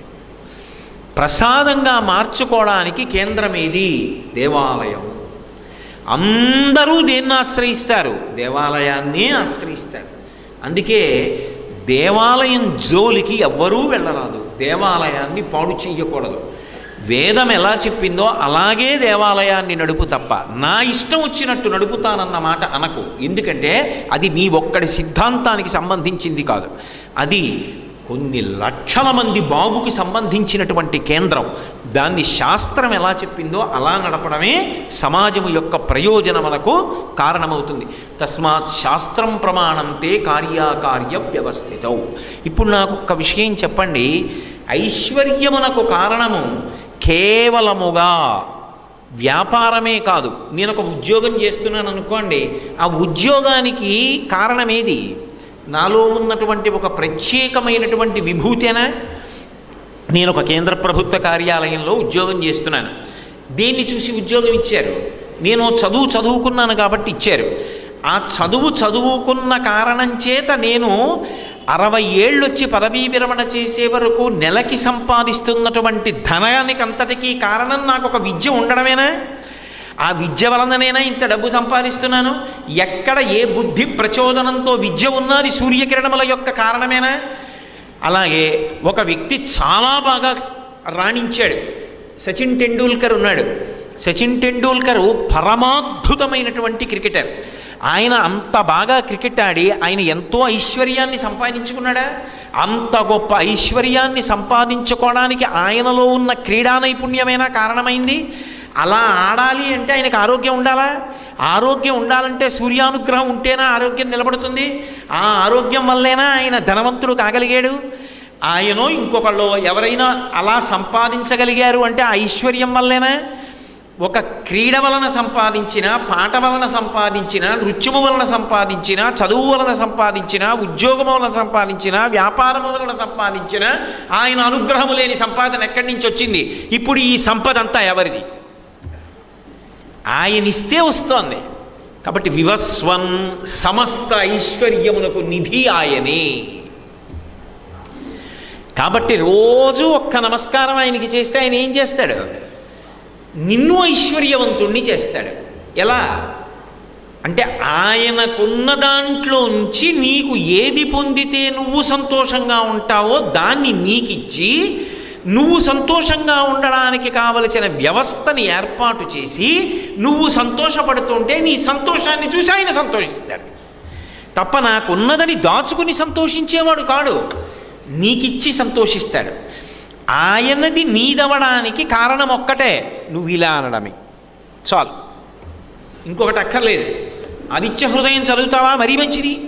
ఆదిత్య హృదయం అర్థం చేసుకునే ప్రయత్నం చేస్తావా? ఇంకా మంచిది. ఆదిత్య హృదయం అర్థం చేసుకోకపోయినా, ఆదిత్య హృదయం చదవకపోయినా నేను చదవద్దని ప్రతిపాదించట్లేదు. కనీసం ఒక నమస్కారం చేసావు, అదొక్కటి చాలు, అందులోకి ఇవన్నీ వచ్చాయి. ఆ ఒక్క నమస్కారం కూడా చేయకపోవడం కృతజ్ఞత. రాత్రి పడుకున్నావంటే ఆయన అనుగ్రహం, నిద్రలేస్తే ఆయన అనుగ్రహం, తింటున్నావంటే ఆయన అనుగ్రహం, ఆకలిస్తే ఆయన అనుగ్రహం, దాహం వేస్తే ఆయన అనుగ్రహం, నీకు ఆకలిస్తే అన్నం దొరికితే ఆయన అనుగ్రహం, నీకు దాహం వేస్తే నీళ్లు దొరికితే ఆయన అనుగ్రహం, జీర్ణమైతే ఆయన అనుగ్రహం, నడిస్తే ఆయన అనుగ్రహం, మాట్లాడితే ఆయన అనుగ్రహం. ఇన్ని ఆయన దగ్గర పుచ్చుకొని ఆయన కనపడుతున్నప్పుడు ఎదురెళ్ళి నమస్కారం పెట్టకపోతే ఆ బ్రతుకు కృతజ్ఞుడి బ్రతుకు కాలా? కృతఘ్నఘ్నాయ దేవాయ జ్యోతిషాం పతయే నమః. ఆ వెలుతురు యందు అంతటి మహానిధి ఉన్నది. అది గురుతత్వము నుండి మహదైశ్వర్యము వరకు ఇంతటికీ కూడా ఆయన ఆధిపత్యమునందున్నాడు. ఇందులో ఏది ఆయన తన కొరకు అని పెట్టుకునేటటువంటిది లేదు. ఆయన తనంత తానుగా ఎంతో సంతోషించాడనుకోండి. సూర్యుడిచ్చేటటువంటి గొప్ప వరం ఏమిటో తెలుసా? నేను విద్యాబోధ చేస్తానంటాడు. మీరు ఎప్పుడైనా కావ్యాలు కానీ పురాణాలు కానీ పరిశీలించండి. శ్రీ మహావిష్ణువు ఒకప్పుడు ఉపేంద్రుడిగా వచ్చాడు. ఉపేంద్రుడు అంటే ఇంద్రుడి యొక్క తమ్ముడు ఉపేంద్రుడు. ఉపేంద్రుడిగా వచ్చాడంటే వామనమూర్తిగా వచ్చాడు. వామనమూర్తిగా అదితి గర్భంలో పుడితే ఆయన ఆదిత్యుడయ్యాడు. ఆదిత్యుడైన ఆదిత్యుడన్న పేరు మాత్రం సూర్యుడికే చెల్లింది. ఎందుకంటే అన్ని గుణములు కలిగిన పెద్ద కొడుకు ఆయనే. అందుకని ఆయనకి గాయత్రీ మంత్రాన్ని ఉపదేశం చేయవలసి వచ్చింది వామనమూర్తికి. వామనమూర్తి బ్రహ్మచారిగా ఉండి గాయత్రీ మంత్రాన్ని ఉపదేశం చేయవలసి వస్తే లౌకికంగా అక్కడ తండ్రిగా కశ్యప ప్రజాపతి ఉన్నప్పటికీ కూడా గాయత్రీ మంత్రోపదేశం మాత్రం సూర్యభగవానుడు చేశాడు, జ్ఞానకారకుడు కనుక. కావాలంటే మీరు భాగవతాన్ని పరిశీలించండి. సూర్యుడు గాయత్రీ మంత్రోపదేశం చేశాడు. హనుమ యొక్క ఆవిర్భావ ఘట్టంలో అందరూ దేవతలు వచ్చి తమ తమ తేజస్సులు ఆయనకి ఇచ్చారు. ఒక్కొక్కరు విచిత్రమైన వరం ఇచ్చారు. వరుణుడు అన్నాడు, నా పాశముల చేత ఈయన కట్టబడడన్నాడు. పరమశివుడు అన్నాడు, నా పాశుపతము ఈయన్ని చెనకదన్నాడు. బ్రహ్మగారు అన్నాడు, నా అస్త్రము ఈయన్ని బాధించదన్నాడు. రకరకాలుగా అనుగ్రహించారు. సూర్యుడు ఒక్కడేమన్నాడో తెలుసా? నేను ఈయనకి విద్య నేర్పుతానన్నాడు. ఎందుకనంటే శరీరమునందు ఎంత బలం ఉండనివ్వండి, సరస్వతీ కటాక్షము లేనప్పుడు రాక్షసత్వమునకు పనికొస్తుంది. ఎంతో బలం ఉంది, సరస్వతీ కటాక్షం లేదు, తన కొరకు వాడుకుంటాడు. ఇంత బలాన్ని తాను సుఖపడ్డానికి వాడుకుంటాడు. త్యాగే నైకే అమృతత్వమానసు. త్యాగం చేసి అమృతత్వం పొందుదామనుకున్నవాడు ఎన్ని ఉన్నాయో అన్నింటినీ సమాజపరం చేసేస్తాడు. సూర్యుడు నేర్పిన విద్య యొక్క పరాకాష్ఠ ఏమిటి అంటే, హనుమ జీవితం మొత్తం మీద హనుమ కొరకు ఇది చేసుకున్నారన్న పనొక్కటి నాకు చూపించండి. తన జీవితం మొత్తం మీద తన కొరకు అని చేసుకోవడానికి ఒక్క పని కూడా లేనటువంటి మహాత్ములు నాకు తెలిసి భారతదేశ చరిత్రలో ఇద్దరే. ఒకరు హనుమ, రెండు ఆదిశంకర భగవత్పాదులు. వాళ్ళిద్దరే ఎన్నడూ నా కొరకు అని వాళ్ళు చేసుకున్నది లేదు. శంకర భగవత్పాదుల యొక్క జీవితం, హనుమ యొక్క జీవితం ఒక్కలాగే ఉంటాయి. ఇద్దరూ సంచారం చేశారు, ఇద్దరూ ప్రభు కార్యం, ఇద్దరూ జ్ఞానప్రదాతలు, ఇద్దరూ నిస్వార్థ జీవులు, ఇద్దరూ పరమ జ్ఞానకారకులు, ఇద్దరూ మధురమైన వాక్కులు కలిగినటువంటి వారు. శంకరులు హనుమ ఒక్కలా ఉంటారు. హనుమ అంత నిస్వార్థంగా ఇప్పటికీ ఒక పుల్ల ముక్క పెట్టి హనుమ అని రాసి భక్తితో నమస్కారం చేస్తే అనుగ్రహిస్తారు. అంత అనుగ్రహించి నమ్మిన వాడిని రక్షించగలిగినటువంటి స్వరూపంగా హనుమ నిలబడగలిగారు. నిన్న మీతో మనవి చేశా, జడత్వాన్ని పోగొట్టగలిగిన వాళ్ళు ఎవరైనా ఉంటే ముగ్గురి. ఒకరు అమ్మవారు, 2 సూర్యభగవానుడు, 3 హనుమ. హనుమకు ఆ శక్తి ఎక్కడది అంటే సూర్యుడి యొక్క శిష్యుడు కనుక. గురువు శిష్యుడు వేరు కాదు, గురు శిష్యుడు ఇద్దరు ఒకటే. అందుకే ఆయన జడత్వాన్ని పోగొడతాడు, ఈయన జడత్వాన్ని పోగొడతాడు. బుద్ధిర్యశో బలం ధైర్యం నిర్భయత్వం అరోగత అజాడ్యం వాక్పటుత్వం చ హనుమాత్ స్మరణాత్ లభేత్. హనుమని స్మరించినంత మాత్రం చేత అజాడ్యం, ప్రతిస్పందన శక్తి పెరుగుతుంది, చెప్పిన మాట వింటాడు, పట్టుదల ఏర్పడుతుంది, చక్కగా ఉపాసన చేస్తారు. అందుకే అసలు పిల్లలు వృద్ధిలోకి రావాలని కోరుకున్న తండ్రులు ఎప్పుడూ నమస్కారం చేయించవలసింది ఎవరికి అంటే, ప్రతిరోజు నిద్ర లేవగానే ప్రాతకాలంలో సూర్యభగవానుడికి నమస్కారం చెయ్యకుండా రోజు గడిచే అలవాటు లేని స్థితి పిల్లలకి నేర్పాలి. సూర్య నమస్కారం నేర్పాలి. 2, అవకాశం ఉన్నంత వరకు అమ్మవారి దేవాలయ దర్శనం చేయించాలి. 3, హనుమ యొక్క దర్శనం చేయించాలి. అథవా అమ్మవారి మూర్తి హనుమ యొక్క మూర్తిని చూపించి రోజు వాళ్ళిద్దరికీ నమస్కరించి బయలుదేరడం నేర్పాలి. ఈ ముగ్గురికి నమస్కారం చేయడం ఈ జాతిలో తల్లులు పిల్లలకి నేర్పితే జడత్వం విరిగిపోయి వాళ్ళందరూ కూడా దేశ గౌరవాన్ని నిలబెట్టగలిగినటువంటి వైతాళికులవుతారు అనేటటువంటిది నిస్సందేహమైనటువంటి అంశం. అంతటి మహితాత్ముడు కాగలిగాడు అంటే కారణం సూర్యుడు గురుస్థానంలో నిలబడడం. అందుకే ఆయన జ్ఞానము నుండి, జ్ఞానమే మోక్షము, మోక్షమే జ్ఞానము, నిజానికి పర్యాయ పదాలవి. జ్ఞానము కలిగినవాడు మోక్షాన్ని పొందుతాడు. జ్ఞానము కలిగినవాడు శరీరాన్ని వెంటనే విడిచిపెట్టకపోయినా ఆయన శరీరంతో ఉన్న ప్రారబ్ధం అయిపోయిన తర్వాత విదేహ మోక్షాన్ని పొందుతాడు, శరీరం పడిపోయి. అందుకే జ్ఞానమివ్వగలిగినటువంటి గురుస్వరూపంగా జ్ఞాననిధి అయి ఉండడం దగ్గర నుంచి సమస్తమైనటువంటి ఐశ్వర్యమునకు అధిపతి ఎవరు అంటే సూర్యనారాయణమూర్తి. అంతటి మహాద్భుతమైన స్వరూపం కాబట్టి వివస్వన్ అని పిలిచారు అగస్త్య మహర్షి. చూడబోయ్ రామ, సమస్త ఐశ్వర్యమునకు కారణము వాడయా. ఆయన అనుగ్రహము కలిగిందా ఏదైనా చెయ్యగలడు. ఆయనకి నమస్కారం చేయి, పూజయస్వ. ఆ వినయంతో, ఆ శ్రద్ధతో, ఆ కృతజ్ఞతతో, ఆ భక్తితో ఒక్క నమస్కారం చేయి, ఆదిత్య హృదయం చదువు. ఆయన ప్రసన్నుడవుతాడు. ఆయన ప్రసన్నుడయ్యాడు, నీ చింత శోకము నశించిపోతాయి. నీ యందు ఏది స్ఫురణకి వచ్చి ఉత్సాహం కలగాలో అది స్ఫురణకు వచ్చి ఉత్సాహం కలుగుతుంది. అదే అవతలవాడి మరణమునకు కారణమవుతుంది. అందుకే ఆదిత్య హృదయం చదవగానే రాముడికి శుభశకునములు కనపడ్డాయి, రావణాసురుడికి అశుభశకునములు కనపడ్డాయి. అంతే. తర్వాత ఇంకా 2 సర్గలు కూడా అవ్వకముందే రావణాసుర సంహారం అయిపోయింది. అంటే ఆదిత్య హృదయం అనేటటువంటిది ఎంత శక్తివంతమో మీరు ఊహ చెయ్యవచ్చు. కాబట్టి రశ్మిమంతం సముద్యంతం దేవాసుర నమస్కృతం పూజయస్వ వివస్వంతం భాస్కరం అంటారు. ఇది కూడా కాంతి సంబంధమైన నామమే. భా అంటే కాంతి, కరం అంటే కిరణములు కలిగినటువంటి వాడు, చేతులు. ఆయన కిరణములనే చేతులు అంటారు. భాస్కరం ఆయన అపారమైనటువంటి కాంతి పుంజం. అసలు ఆయన రూపమే కాంతి పుంజం. అసలు యథార్థానికి మనసు నిలబడడానికి భగవంతుని యొక్క రూపం ఏర్పాటవుతుంది. మనసు నిలబడడానికి అనేక రూపాలుగా ఆయన కిందకొస్తాడు. అంతకన్నా కూడా ప్రధాన కారణం ఏమిటి అంటే పరిత్రాణాయ సాధూనాం వినాశాయ చ దుష్కృతాం ధర్మ సంస్థాపనార్థాయ సంభవామి యుగే యుగే. ఒక్కొక్క మహాత్ముడు నువ్వు నాకు ఈ రూపంలో కనపడు అని కోరాడు. ఆయా మహాత్ములు నిన్ను ఇలా ఈ రూపంలో నేను నా మాంసచిక్షువుతో చూడకపోతే ఉండలేను, నా కంటికి అలా కనపడు అని అడిగితే వాళ్ళ కోరిక తీర్చడానికి ఆ రూపంలో దిగొచ్చాడు తప్ప నిజానికి ఆయన అలా రావలసిన అవసరం ఆయనకేం లేదు. అందుకే వేదం అజాయమానో బహుధా విజాయతే అంటుంది. ఆయనకి పుట్టవలసిన అవసరం లేదు. పుట్టవలసిన అవసరం లేనివాడు పుడుతున్నాడు. అది ఆయన కారుణ్యం. అందుకు దాశరథి కరుణాపయో నిధి అని 100 మాటలని సంతోషించాడు గోపరాజు గారు. కరుణాపయోనిధి, ఆయన యొక్క దయ అంతులేనిది. సముద్రపు లోతు ఎలా తెలియదో భగవంతుని యొక్క కారుణ్యమునకు హద్దు కూడా తెలియదు.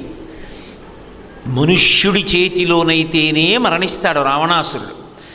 మనుష్యుడిగా వస్తే తప్ప రావణ సంహారం అవదు. మనుష్యునిగా రావాలంటే ఒక తండ్రి వీర్యము నుండి కదలాలి.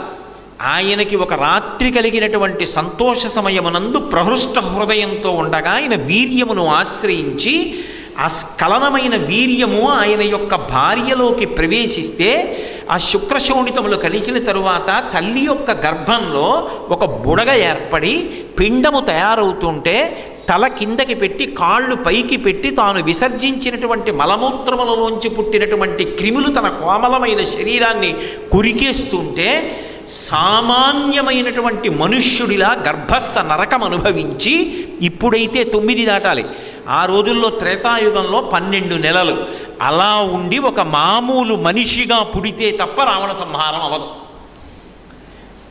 ఎవరి కోసం చంపాలి రావణుణ్ణి? మన కోసం. మనుష్యుల్ని బాధ పెట్టాడనే కాదు, మనుష్యుడెంతటి వాడని నిరసించాడు. అసలు తృణభూతహితామన్యే ప్రాణినో మానుషాదయ అన్నాడు ఉత్తరాఖండలో. బ్రహ్మగారు ప్రత్యక్షమై నీకేం కావాలని అడిగారు. నాకు మృత్యు ఉండకూడదు. ఎవరి చేత ఉండకూడదు? అందరి పేర్లు చెప్పాడు. మనుష్యుని చేత ఉండకూడదని అడగలేదు, పోని వదిలేదు. ఓ మాట అన్నాడు, మనుష్యుని చేత నాకు మృత్యు ఉండకూడదని నేను అడగను. ఎందుకు అడగనో తెలుసా? బ్రహ్మ, వాడు గడ్డి పరకతో సమానం, మనిషి నన్నేం చేస్తాడన్నాడు. తృణభూతహితామన్యే ప్రాణినో మానుషాదయ అన్నాడు. మనిషి నరాణం జంతువునాం నరజన్మముత్తమం అని శంకరాచార్యులు వారు అంటారు. నరజన్మ అంత గొప్పది. అటువంటి నరజన్మని నిరసించాడు రావణుడు. నరుడెంత గొప్పవాడు నిరూపిస్తాను, ధర్మాన్ని పట్టుకున్నవాడు. అందుకని నేను మనుష్యుడిగా వస్తాను. రావణ సంహారమైన తర్వాత అవతార పరిసమాప్తి చేయను. 10 వర్ష సహస్రాణి 10 వర్ష శతాని చ 11,000 సంవత్సరములు ఈ భూమి మీద ఉంటాను. అందరు మనుష్యుల్లాగే పెళ్లి చేసుకుంటాను, బిడ్డల్ని కంటాను, ధర్మాన్ని పట్టుకుంటాను. ధర్మాన్ని పట్టుకున్నవాడు వాడి పేరొక్కటి చాలు, యుగాలు మారిపోయినా పేరు చెప్పినంత మాత్రం చేత మోక్షానికి ఎలా వెళ్ళగలడో నేను నిరూపిస్తానని రాముడిగా వచ్చాడు.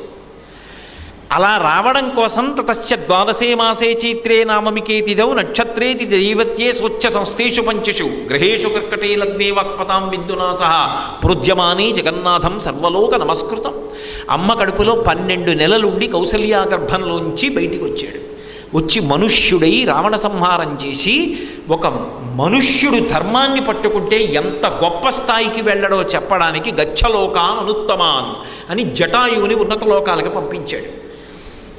అటువంటి రామచంద్రమూర్తికి ఆదిత్య హృదయాన్ని ఉపదేశం చేస్తున్నాడు. ఆయన అవతారంగా వచ్చినప్పుడు భక్తుల్ని ఆదరించడానికి రకరకాలైన రూపాలని పొందుతాడు. అసలు నిజానికి ఆయన రూపం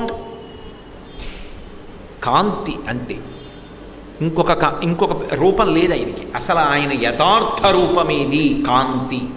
అందుకే మీరు గమనించండి, మీరు ఏ సహస్రనామం చదవండి, శివ సహస్రమా, విష్ణు సహస్రమా, లలితా సహస్రమా పక్కన పెట్టండి, అన్నిటిలో ఒక నామం ఉంటుంది పరంజ్యోతి అని. ఎందుకని అంటే అసలు ఆయన కాంతి స్వరూపం. మనం ఎదురుగుండా పూజామందిరం దగ్గర కూర్చుని పూజ చేస్తాం. ఎదురుగుండా ఏదో ఒక మూర్తిని పెట్టాను, ఆయనే భగవంతుడిని పూజ చేశాను. అంతా పూజ చేశాక లేచి నిలబడ్డాను, మంత్రపుష్పం అంటారు. మంత్రపుష్పం మొదలుపెట్టినప్పుడే ఓ మాట చెప్తారు, నాణ్య పంథాయనాయ విద్యతే అంటారు. అంటే ఇంకొక మార్గము లేదు, అసలు భగవంతుణ్ణి తెలుసుకునే మార్గం ఇది కాదు. అది తెలుసుకోవడానికి ఇది ఒక ఆలంబనం అంతే. అసలు ఆయన ఎక్కడుంటాడు? ఇది కాదు, నా ఎదురుగుండా ఉన్నది కాదు. మరి ఎక్కడున్నాడు అంటే నీవారసూకవత్తన్వీ పీతాభాస్వత్యనూపమా. నివారసూకం అంటే వడ్డుగింజ తీసి ఇలా గీరితే దాని యొక్క మొన గీరుకుంటే ఎలా ఉంటుందో అలా ఇక్కడే వెలిగిపోతున్నాడు. ఆ వెలిగిపోతున్న కాంతి ఉందే అది భగవంతుడు. దాన్ని సబ్రహ్మ సశివ సహరి సేంద్ర సోక్షర పరమస్వరాట్ రాజాధిరాజాయ ప్రసహ్య సాహిని. దాన్ని మీరు మీ ఇష్టం ఏ పేరు పెట్టి పిలవండి, అసలు ఏ పేరు పెట్టి పిలవకపోండి, అదే భగవంతుడు. కాబట్టి అటువంటి పరమాత్మ స్వరూపం ఏదుందో అది కాంతులకు కాంతి. దాని కాంతిలో మిగిలినవి కనపడతాయి. దాన్ని చూపించడానికి ఇంకొక కాంతి లేదు. నేను అన్నమాట పట్టుకున్నారో లేదో, దాని కాంతిలో అన్నీ గోచరమవుతాయి. ఇదిగో ఇది అని చూపించడానికి ఇంకొక కాంతి మాత్రం ఉండదు. దాన్ని భాస్కర అంటే. నత్ర సూర్యో భాతి న చంద్రతారకం నేమా విద్యుతో భాంతి కుతోయమగ్ని త్వమేవ భాంతమనుభాతి సర్వం తస్య భాషా సర్వమిదం విభాతి అంటే శృతి. పోతన గారు భాగవతం చేస్తూ మాట అంటారు, లోకంబులు లోకేశులు లోకస్తులు తెగిన తుది అలోకంబకు పింజీకటి కావల యవ్వండే కాకృతి వెలుగు అతని నేసేవింతున్ అంటారు. ఈ లోకాలలో ఉండేవాళ్ళు, లోకాలని పరిపాలన చేసేవాళ్ళు అందరూ కూడా మహాప్రళయంలో కటిక చీకట్లో ప్రళయజలముల యందు మునిగిపోయిన తరువాత ఆ కటిక చీకటి కావల ఒక్కడు వేరొక పదార్థము యొక్క సహాయం లేకుండా వెలిగిపోతూ ఉంటాడు. ఆ వెలిగిపోతున్న వెలుగేదుందో ఆ వెలుగే పరబ్రహ్మం. కాబట్టి అసలు యథార్థమైన స్వరూపమేది? వెలుగు. ఆ వెలుగు ఏదున్నదో, దేనియందు సమస్త లోకములు వెలుగుతున్నాయో, ఆ వెలుగుతున్న దీపం ఏదుందో అది భాస్కర. మయూర కవి ఒక అద్భుతమైన ప్రతిపాదన చేశాడు. ఆయన అన్నాడు, దీపం అనేటప్పటికీ దానికి కొన్ని లక్షణాలు ఉంటాయి. నేను ఒక గొప్ప దీపాన్ని వెలిగించాను అనుకోండి, పెద్ద దీపం పెట్టాను. ఇప్పుడు ఏదో మీ ఇంట్లో ప్రమిదతో వెలిగించారు, ఏదో చుట్టూ వెలుగుతుంది. ఇంకొంచెం పెద్ద ప్రమిద వేసి ఓ పాలిక వేసి దాని నిండా ఆవు నెయ్యి పోసి ఇంతంతలా ఒత్తులు 3 వెలిగించారు. సాధ్యం త్రివర్తి సంయుక్తం, 3 ఒత్తులు ఉండాలని కదా దీపానికి. 3 ఒత్తులతో వెలిగించారు. ఇంకా దూరం పడుతుంది. నేను ఇంకొక పెద్ద దీపం తీసుకొచ్చి ఎత్తుగా ఒక చోట పెట్టాను. ఆ గదంతా భవనం అంతా కనపడింది వీధి వరకు. కానీ నేను ఎంత పెద్ద దీపాన్ని వెలిగించినా దానికి ఒక పరిమితులు 3 ఉంటాయి. ఒకటి, పెద్ద గాలి వస్తే ఆరిపోతుంది, నిధనమైపోతుంది.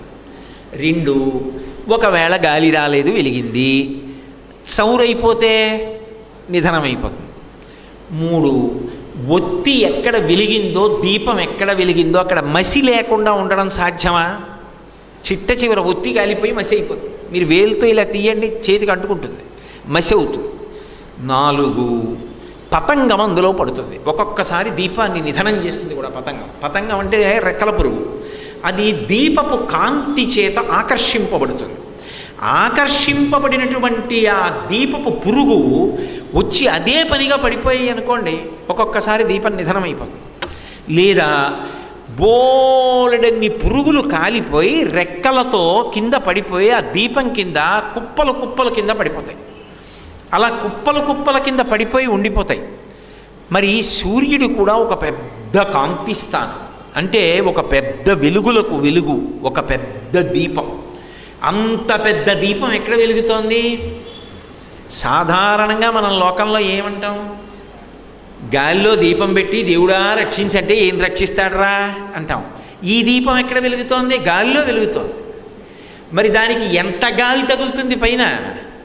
ఏ మామూలు గాలి కాదు, ఆ మరుత్స్కంధములు అంటారు. ఆ పైన వచ్చేటటువంటి గాలి అలా వస్తుంది.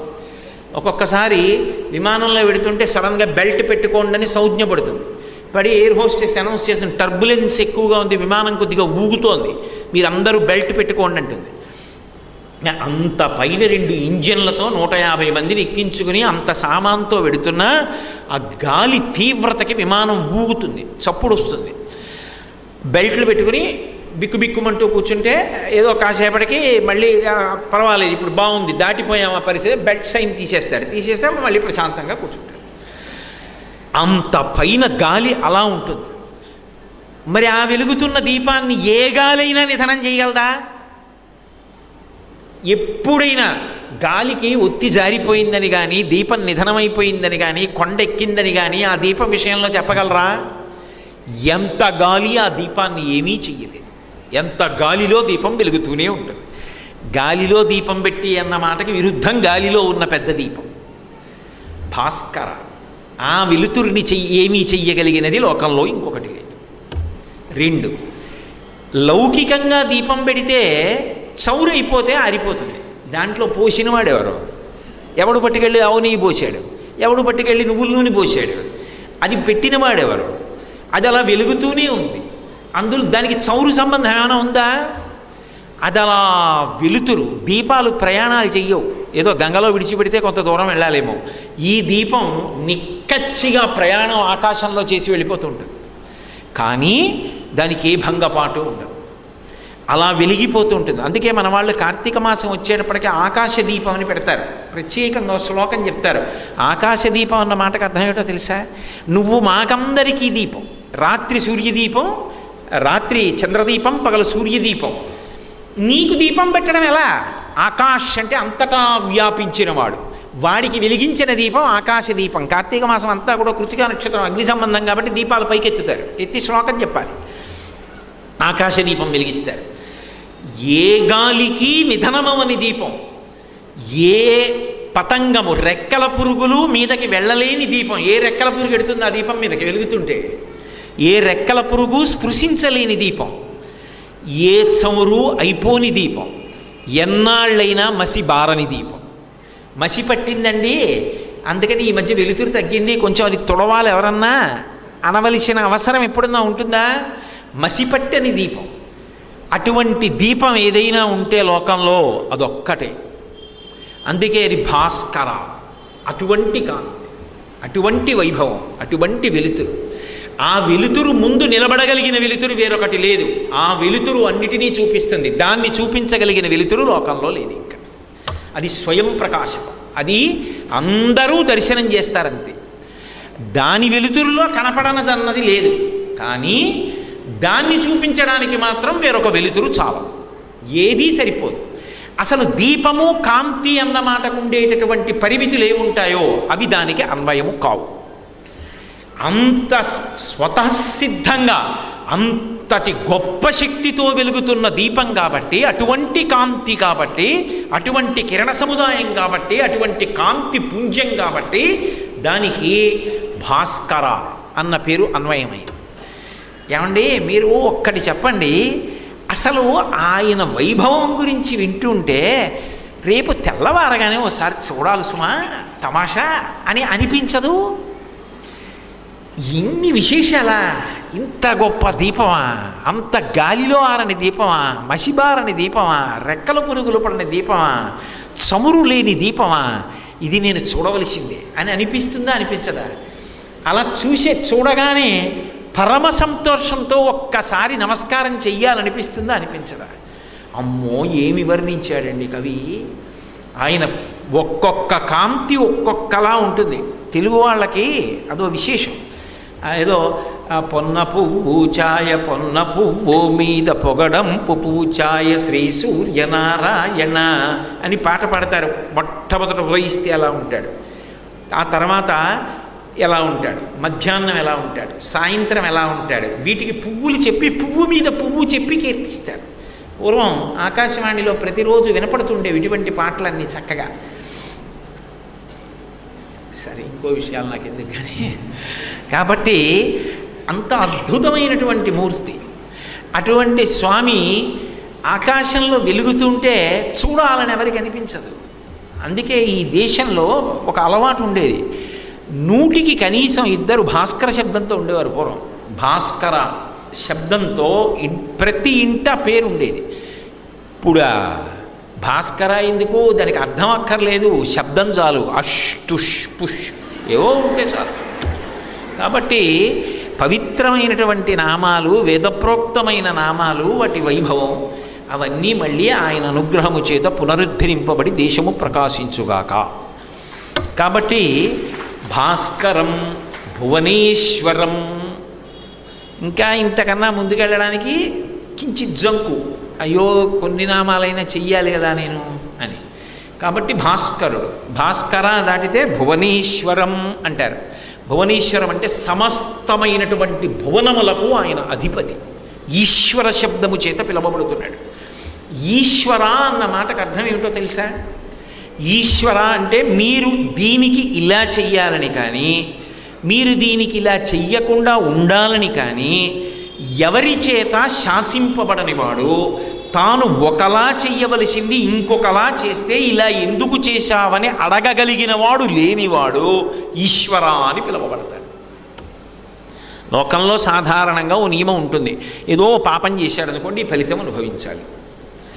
కానీ ఆయన ఈశ్వర, వెంకటేశ్వర, పరమేశ్వర, ఆయన చూశాడు, పరమభక్తితో ఉన్నాడు. వాడు పరమభక్తితో వీడుంటే వీడు ఏదైనా బాధకి లోనైతే గత జన్మలలో చేసిన పాపానికి ఇప్పుడు నీకు నేను ఈ ఫలితం ఇస్తున్నాను అని బాధ పెట్టాడు అనుకోండి, అప్పుడు వాడు ఏడిస్తే ఎవరికి చెప్పి ఏడుస్తాడు?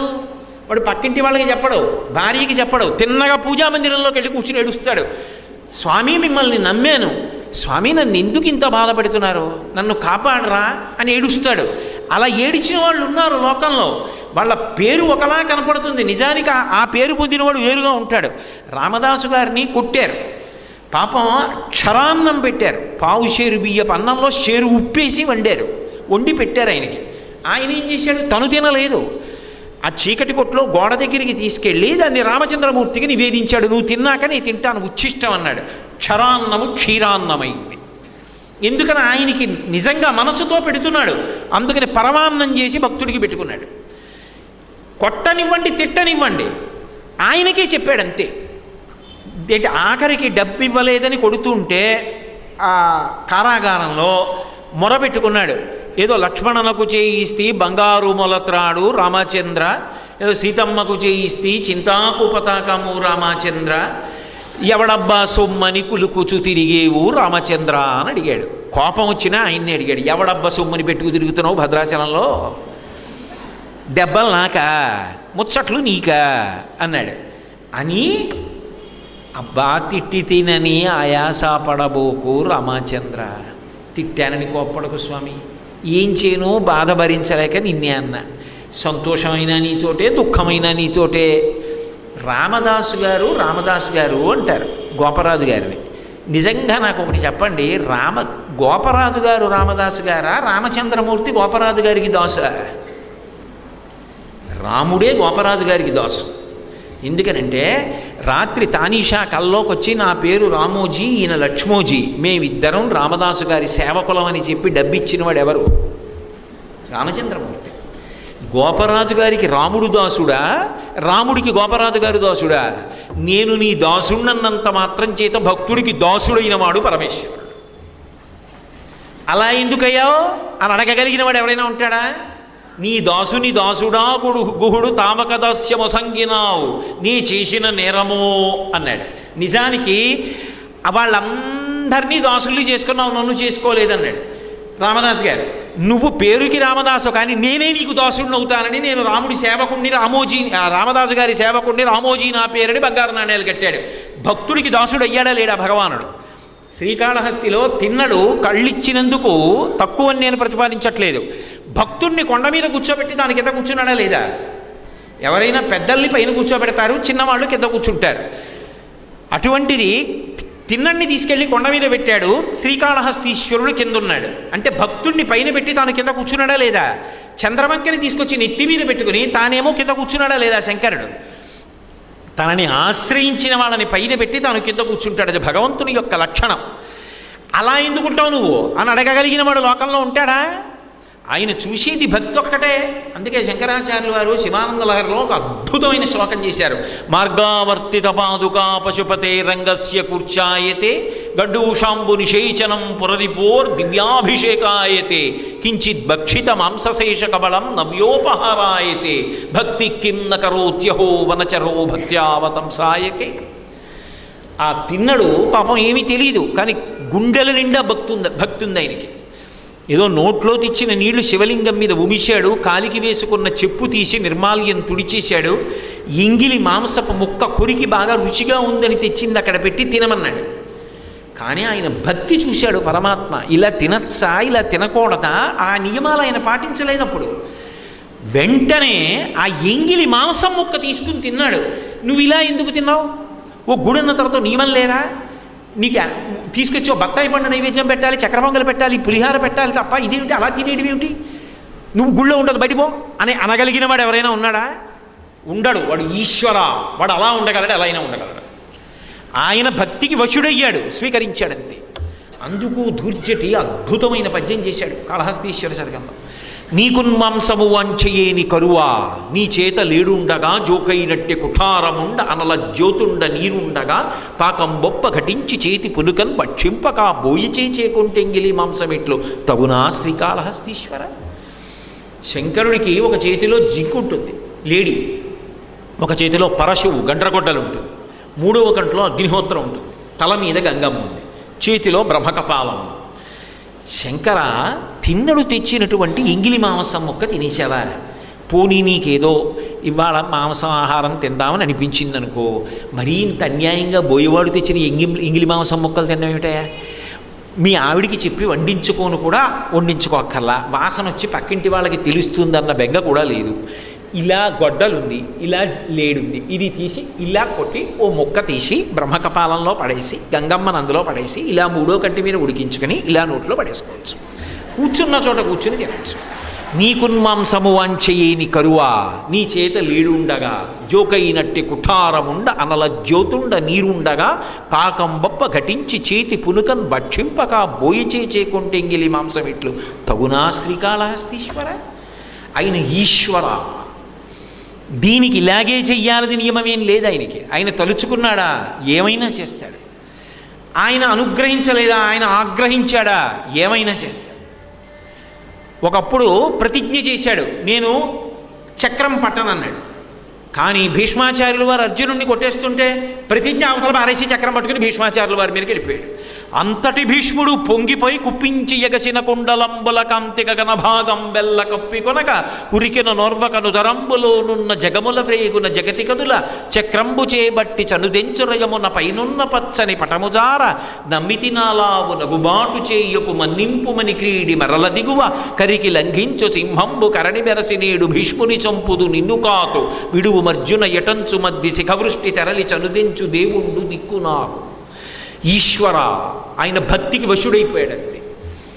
గొంగళి పురుగులోంచి సీతాకోక చిలుకని తీసుకొస్తాడు. సీతాకోక చిలుక అంత అందంగా ఉంటుంది, ఆ బొచ్చు గొంగళి పురుగులోంచి అది రావడం ఏమిటి పరమాత్మ?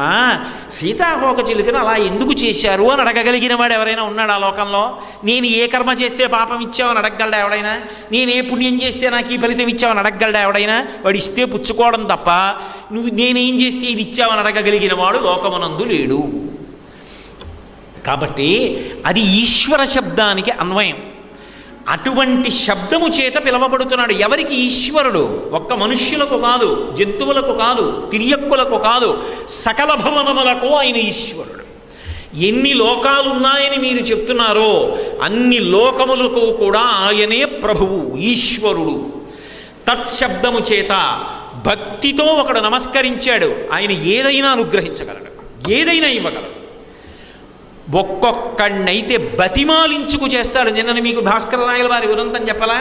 అందుకే పాలున్బువ్వయు పెట్టెదన్ను కుడవరా పాపన్న రాయన్న లెమ్మన్న అరటి పండ్లు కొనితే లేకున్నన్ ఒల్లనంటే తల్లిదండ్రుల పుడట్టే తెచ్చి వాత్సల్య లక్ష్మీ లీలా వచనంబులం కుడుపరా శ్రీకాళహస్తీశ్వర.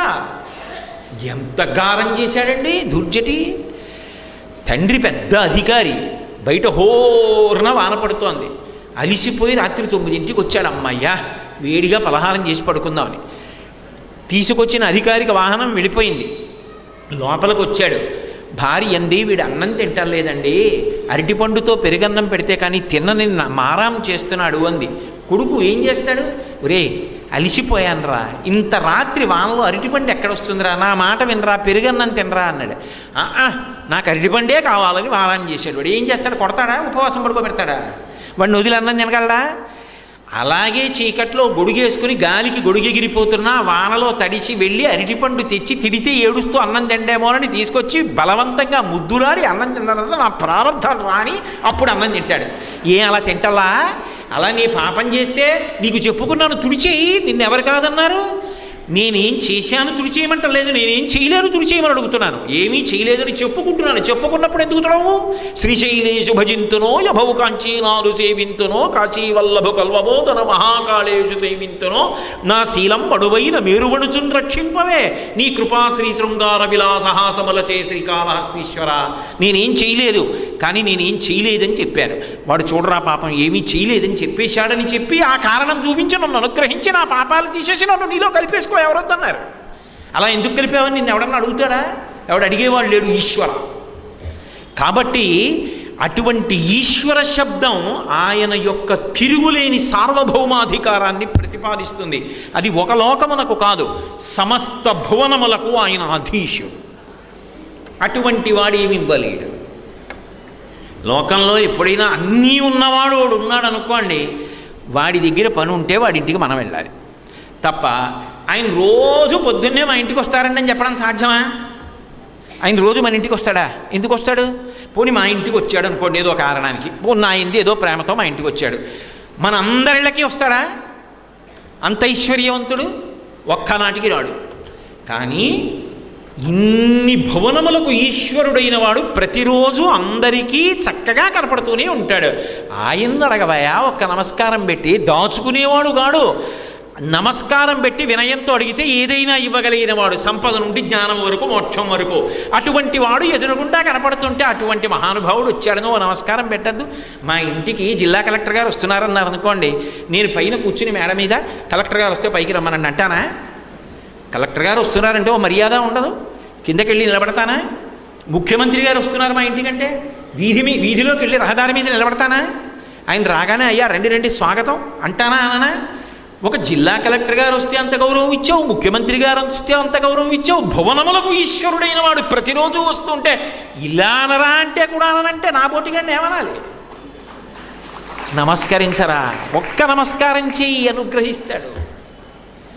పైగా కాంతి, ఆ కాంతితో అనుగ్రహించేటటువంటి విషయం ఏమిటంటే అద్భుతమైన, కేవలముగా ఏదో అనుగ్రహించడం కాదు, లోకంలో కాంతి కలిగినవి అన్నిటికీ పనికిరావు, ఒక్కొక్కటి ఒక్కొక్క దానికి పనికొస్తుంది. మీకు నేను ఒక ఉదాహరణ చూపించాలంటే, మహానుభావుడు ఆ మయూరకవి ప్రస్తావన చేసినట్లు బంగారానికి మంచి కాంతి ఉంటుంది, అందుకే సువర్ణం అని పేరు. మంచి కాంతి ఉంటుంది కాబట్టి బంగారంతో మకర కుండలాలు చేయించుకున్నాను అనుకోండి, నేను ఎందుకు ఈశ్వరుడికి మకర కుండలాలు చేయించాను అనుకోండి, మకర కుండలాల యొక్క కాంతిలో ఆయన చెక్కిళ్ళు కాంతులు ఈదుతాయి, ఆయన బుగ్గల్లోంచి కాంతులు వస్తుంటే ఆ బంగారు మకర కుండలముల యొక్క కాంతిలో మురిసిపోతాను.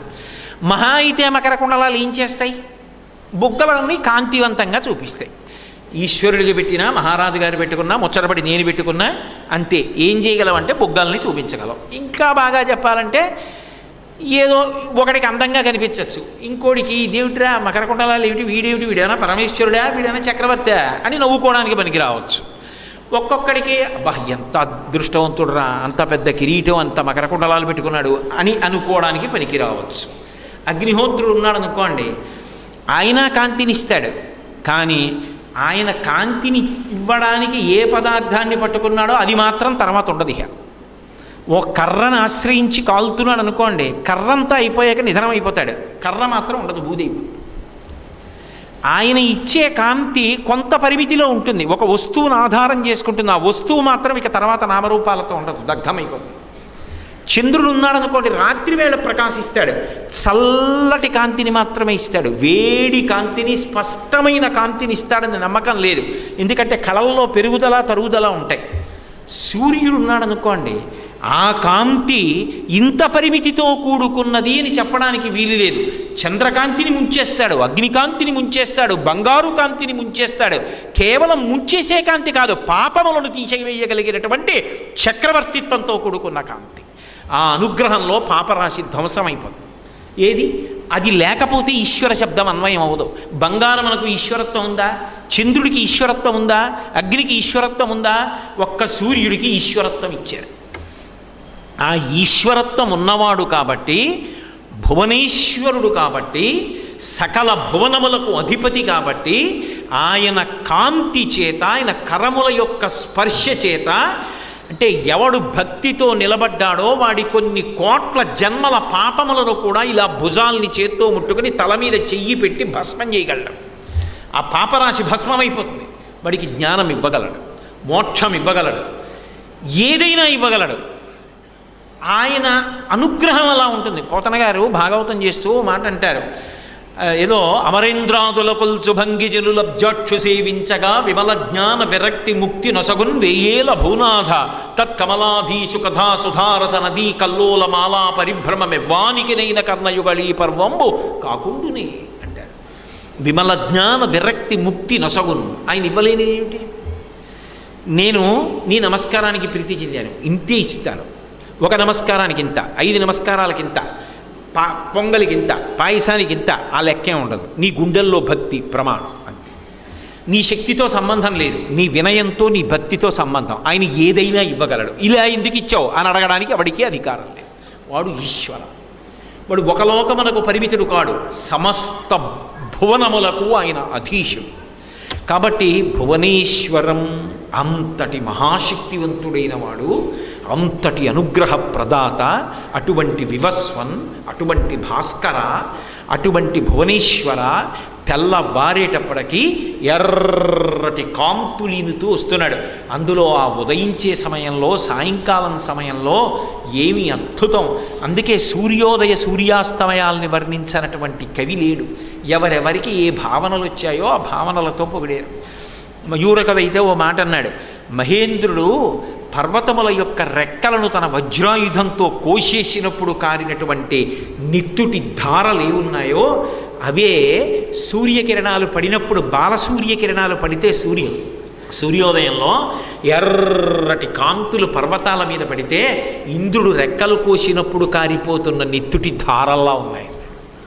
ఆ ఎర్రకాంతి అలా ఉంటుంది. ఒక శ్రీరామాయణంలో సూర్యాస్తమయాన్ని వర్ణిస్తూ మహానుభావుడు వాల్మీకి మహర్షి ఒక అద్భుతమైన ఉపమానం చెప్పారు. ఆయన అన్నారు, ఏదో ఆ కార్యాలయానికి వెడతాడు భర్త, కులకాంత అయినటువంటి పత్ని ఆయన తిరిగి వచ్చేస్తారు అని చెప్పి ఎంతో సంతోషంగా ఎదురు చూస్తుంటుంది. స్నానం చేసేసి చక్కగా మంగళప్రదంగా బొట్టు పెట్టుకుని, కాటుకు పెట్టుకుని, కొప్పేసుకుని, పువ్వులు వేసుకుని, చీర కట్టుకుని ఆయన వచ్చేస్తారు 6 అవుతోంది వచ్చేస్తారని ఎదురు చూస్తుండగా భర్త రాని వచ్చాడు. ఏదో గంట మోగింది, ఆయన వచ్చారని తలుపు తీసింది. తలుపు తీయగానే ఆయన కనపడ్డాడు, రోజూ కనపడతాడు. కానీ భర్త కదూ ఒక సంతోషం.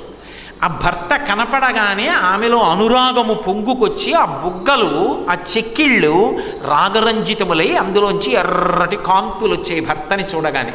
పడమటి దిక్కు అన్న కాంత సూర్యుడన్న భర్త కార్యాలయంలో పని ముగించుకుని ఇంటికి వస్తే తలుపు తీసి భర్తని చూసి బుగ్గలు రాగరంజితములైతే అవే ఆకాశంలో ఎర్ర కాంతులు అన్నారు వాళ్ళు.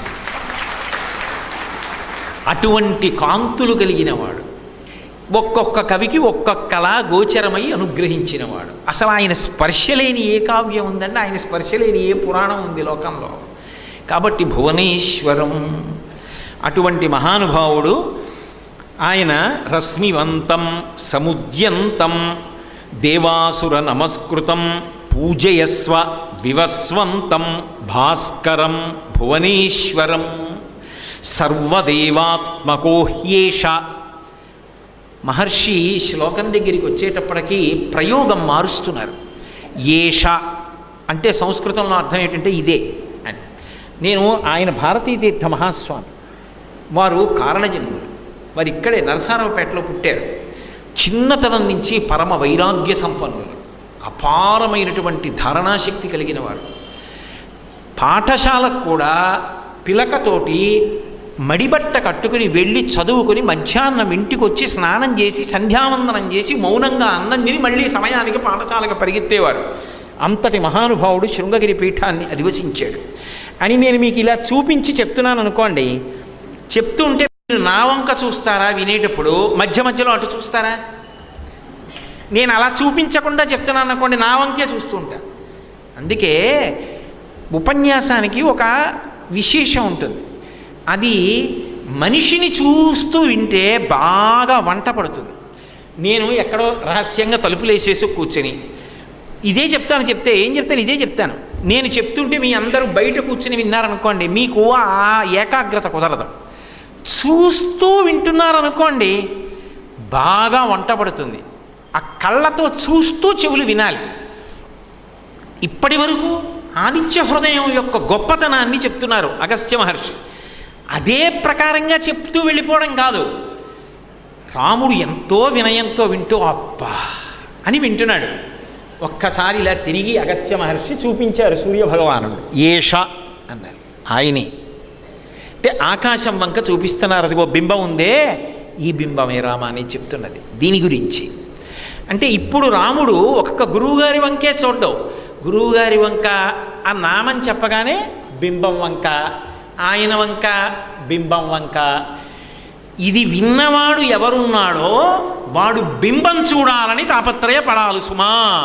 ఆ తాపత్రయం కలగలేదంటే వాని యందు సిద్ధి పొందలేదు. అది మహర్షి యొక్క ప్రయోగం. ఏష శబ్దాన్ని ప్రయోగిస్తారు అక్కడికి వచ్చేటప్పటికి. అందుకని ఏష అంటున్నారు, ఈ బింబమే. అంటే ఇప్పుడు ఇవన్నీ విన్న తర్వాత మనందరిలో కూడా ఏ ఉత్సుకత పుట్టాలి, అది చూడాలని తాపత్రయం కలగాలి కదా. కాబట్టి ఏం చేయాలి, రేపు తెల్లవారక ముందు నిద్ర లేవాలి. నువ్వు లేచి అదిగో వస్తాడు వస్తాడు వస్తాడు వస్తాడని ఇవి జ్ఞాపకానికి వచ్చి, అబ్బా చూడాలి, ఆ దీపం చూడాలి, ఆ గాలి తగిలిన ఆరని దీపం చూడాలి అనిపించి అది వస్తుంటే, ఎర్రటి కాంతులు వస్తుంటే ఉత్ అంటారు. తల పైకెత్తి పైకెత్తి ఎంతో ఉత్సాహంగా అలా చూడాలి. అబ్బా ఎర్రగా, అబ్బా రంగు మారుతున్నాడు, నారింజ రంగు, అబ్బా దుర్నిరీక్షుడు, ఏమి మహానుభావుడనన్నీ గుర్తొచ్చి మనస్ఫూర్తిగా ఒక్క నమస్కారం చేసి మేడ నుంచి కిందకి దిగాలి. ఆ ఏష, ఆ చూడాలన్న కుతూహలం శిష్యుల్లో కనపడితే అప్పుడు చూపిస్తాడు గురువు. అది ఉందా రాముడికి? చూస్తున్నాడు అగస్త్యుడు. యుద్ధం మధ్యలో ఉన్నాను కదా, గురువుగారు ఏదో చెప్తున్నారని ఏ అస్త్రం వేస్తే బాగుంటుందంటావు అని ఆలోచించట్లేదు. దీని మీదే దృష్టి పెట్టి యుద్ధాన్ని మరిచిపోయాడు. మరిచిపోయి అబ్బా అటువంటి బింబాన్ని చూడాలి, నమస్కరించాలి. రోజు చూడలేదా? రోజూ చూస్తున్నాడు, ఇన్నేళ్ల నుంచి చూస్తున్నాడు. చూడని బింబం కాదు, కానీ ఇది విన్న తర్వాత ఏదో కొత్త బింబంలా అనిపిస్తుంది, అది ఏదో చూడాలనిపిస్తుంది. అలా చూడాలనిపించేలా చెప్పడం అగస్త్యుడి గొప్పతనం. అందుకని గురువు యొక్క వాక్కు తగలని విద్య రాణించదు అనడానికి కారణం అది. అందుకని మంత్రమైంది, గురుస్పర్శ చేత రాణిస్తోంది కాబట్టి. అందుకని ఏష చూపించి మాట్లాడుతున్నాడు ఇంకిక్కడి నుంచి అగస్త్యుడు. మీరు కూడా ఆ భావనతో వినాలి. ఆ భావనతో వినాలంటే ఒకసారి మీరు ఉదయబింబాన్ని చూడాలి. చూస్తే కదా స్మరణ. అసలు చూడండి స్మరణకి ఎలా వస్తుంది? చూడాలి. ఒక్కసారి చూసి రోజు అలా నించోక్కర్లేదు, దాన్ని భావన చెయ్యాలి. అంటే ఈ శ్లోకం దగ్గర నుంచి ఇక ఏది చెప్తూ ఉంటారో అది చెప్తున్నప్పుడు అది మీకు కనపడుతూ ఉండాలి. అలా ఉంటుంది ఇలా ఉంటుందని చెప్పవలసిన అవసరం ఉండకూడదు ఇంకా. కాబట్టి ఆయన అంటున్నారు, సర్వదేవాత్మకో హేష. ఓ రామ, ఏష ఈ సూర్యబింబం ఉందే ఇది సర్వదేవాత్మకో, అన్ని దేవతలు ఇందులో ఉన్నారు. సాధారణంగా లోకంలో ఒక విశేషం ఉంటుంది. ఒక్కొక్క ప్రయోజనాన్ని అపేక్షించినటువంటి వాడు ఒక్కొక్క దేవతా స్వరూపాన్ని ఉపాసన చేస్తారు. అది లోకంలో ప్రసిద్ధి. ఇప్పుడు నాకేదో ఒక ప్రత్యేకమైన కామిత ఉందనుకోండి, నాకు ఒక ప్రయోజనం కావాలి. ఆ ప్రయోజనం కావాలి అంటే వాళ్ళని ఆశ్రయిస్తూ ఉంటారు. దాంపత్యంలో అన్యోన్యత కావాలనుకోండి, భార్యాభర్తలు అన్ని చిన్న చిన్న విషయాలకు ఎందుకో కీచులు ఆడుకుంటారు. ఇద్దరికీ మళ్ళీ ప్రేమే మనసులో. ఆయన కోపం వచ్చి వెళ్ళిపోయిన తర్వాత ఆవిడ బాధపడుతుంది. అనవసరంగా బాధ పెట్టాడని ఆయన బాధపడతాడు. వాళ్ళిద్దరూ విడివిడి ఉండరు, పెద్దవాళ్ళకి నేరం చెప్పరు, కానీ ఇద్దరు సంతోషంగా మాట్లాడుకోరు. ఎప్పుడు ఎతింటే పితంటారు. ఇది పోయి ఇద్దరు మనసులో ఉన్నది నడవడి ఎందు కూడా ప్రస్ఫుటం అవ్వాలి అంటే, ఆ అన్యోన్యత సిద్ధించాలి అంటే అంబికని ఉపాసన చేయాలి. అమ్మవారిని ఉపాసన చేయమని శాస్త్రం భాగవతంలో చెప్పిన విషయం చెప్తున్నాను. అమ్మవారిని ఉపాసన చేసినట్టయితే అటువంటి వాళ్ళకి దాంపత్యమునందు అన్యోన్యతా సిద్ధి కలుగుతుంది. ఒక్కొక్క ప్రత్యేక ప్రయోజనం కోసం ఒక్కొక్క దేవతని ఉపాసన చేస్తారు. అసలు అలా అవసరం లేకుండా ఏ ఒక్కడికి నమస్కరించినంత మాత్రము చేత సమస్త దేవతామండలికి నమస్కారం చేసినట్టు అవుతుందో అది ఇదే రామ ఏష. ఇది సర్వదేవాత్మకోహేష, ఇది సర్వదేవాత్మకము. సమస్త దేవతలు తమ గుణముల చేత దీని యందు పర్యవసిస్తారు. దీని విభూతి బయటికి వచ్చి రాశీభూతమైతే ఒక దేవతాస్వరూపంగా నిలబడతాడు. కానీ యథార్థమునకు గుణము దీని నుంచి ప్రసరించి బయటికి ఎడుతుంది. అంటే మీకు ఒక ఉదాహరణ చెప్పాలనుకోండి, మీకు తేలిగ్గా అర్థం అవడానికి చెప్తున్నాను. లోకంలో ఒక మాట వాడుతూ ఉంటారు, everything is carried in the name of the governor of Andhra Pradesh. ఏదైనా సరే ఎవరు పని చేయనివ్వండి, తాలూకా ఆఫీసులో గుమాస్తా చేసిన దాని దగ్గర నుంచి ముఖ్యమంత్రి గారు చేసిన సంతకం వరకు ఎవరు ఎక్కడ ఏది చేసినా చేసినదంతా గవర్నర్ గారు చేసినట్టే. రాజ్యాంగం ప్రకారం ఆయన రాష్ట్రాధినేత.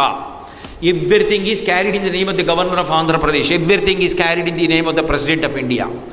ఆయన భారత రాష్ట్రపతి, దేశమునకంతటికీ అధ్యక్షంలో ఉంటారు. ఎవరు ఏం చేసినా కేంద్ర ప్రభుత్వంలో అది వారు చేసినట్టు. ఆయన ఏం చేశారు? ఓ ప్రధానమంత్రి నువ్వు పరిపాలన చేయి అని ప్రధానమంత్రిని పెట్టారు. ప్రధానమంత్రి ఏం చేశాడు? ఏమో విమానాల విషయం నువ్వు చూడు, దేశంలో ఆంతరంగిక భద్రత నువ్వు చూడు, దేశ రక్షణ నువ్వు చూడు, ఆర్థిక శాఖ నువ్వు చూడు, ఏదో ఓడరేవులు నువ్వు చూడు. ఇలా ఒక్కొక్క విభాగం చేసి ఒక్కొక్క విభాగానికి ఒక్కొక్క మంత్రిని ఉంచాడు. ఆ మంత్రి ఏం చేశారు? చాలా భారమైనటువంటి విషయం కాబట్టి నా కింద ఉండడానికి ఇంకొక మంత్రి కావాలి. ఆయన వేరొక ఉపమంత్రిని తీసుకున్నాడు. ఆ ఉపమంత్రి ఏం చేశాడు? ఓ పెద్ద డైరెక్టర్ని పెట్టాడు. ఆయన ఒక కమిషనర్ని పెట్టాడు. ఆ commissioner assistant commissioner, deputy commissioner, ఏదో office, head office, branch office, దానికి అధిపతులు.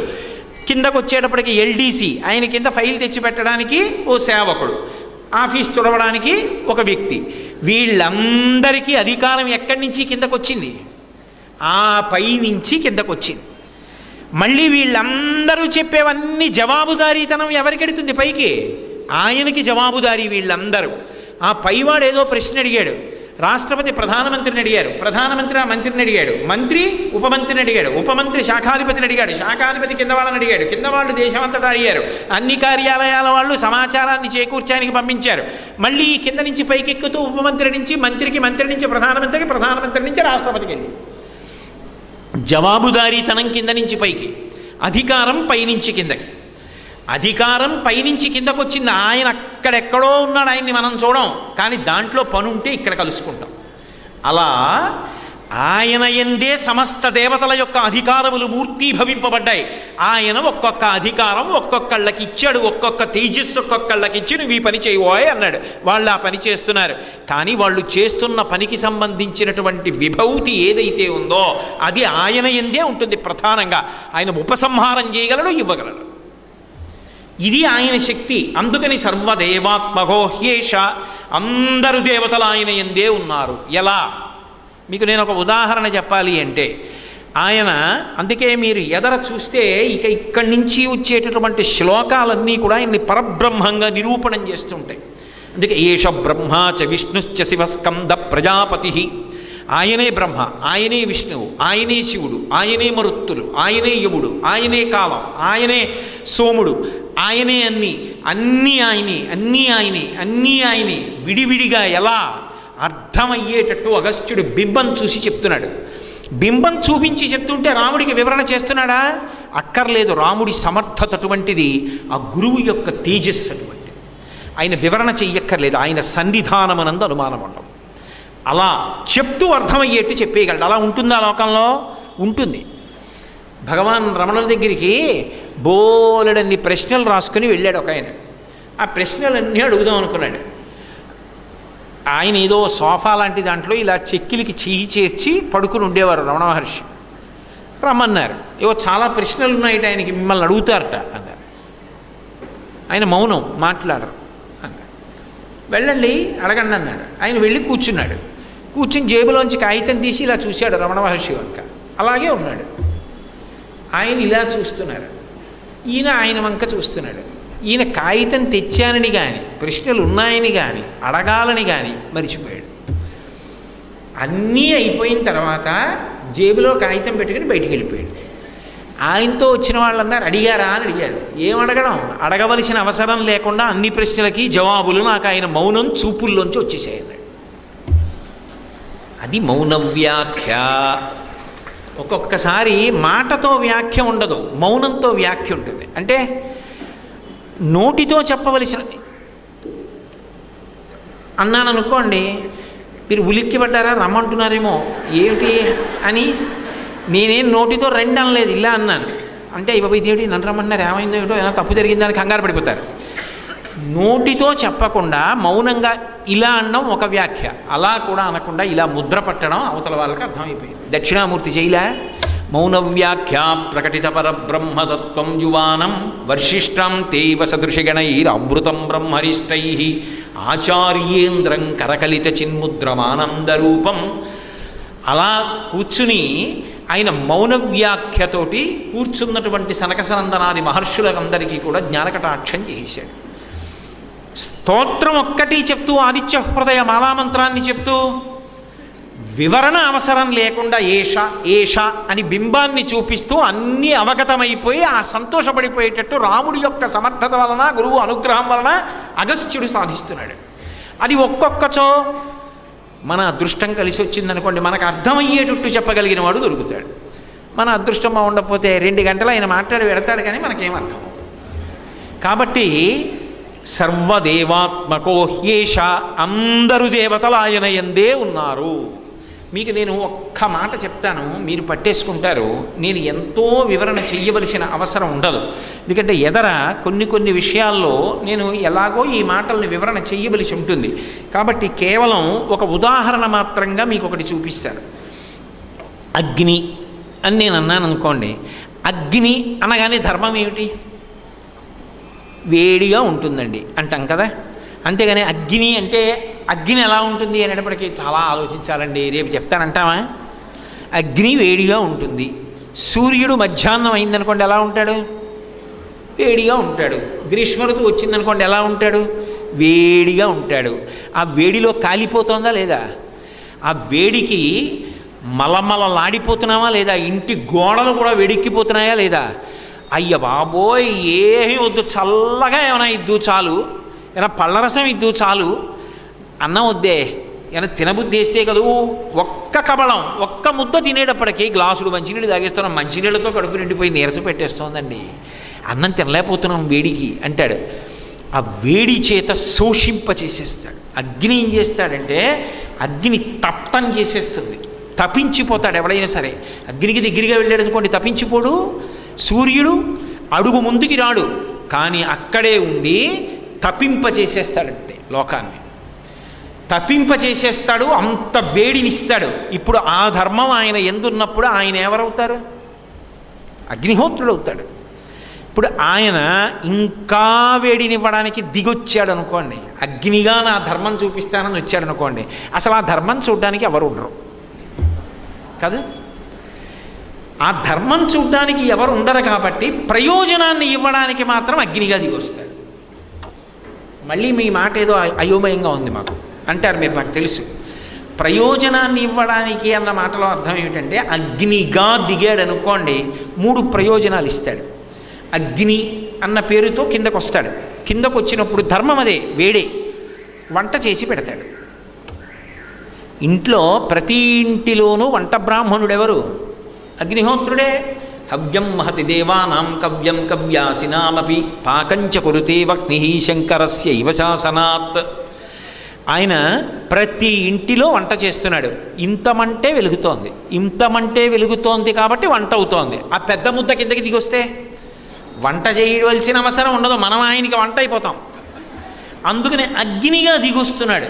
అగ్ని అన్న పేరుతో దిగొస్తే ఎంత పరిమితిలో ఎంత వేడిలో నీకు కావాలో అలా నువ్వు ఆయన్ని వాడుకుంటున్నావు.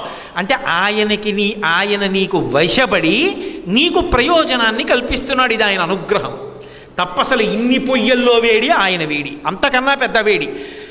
నేనే వస్తున్నానని వచ్చాడో ఇక మనం నిలబడలేం.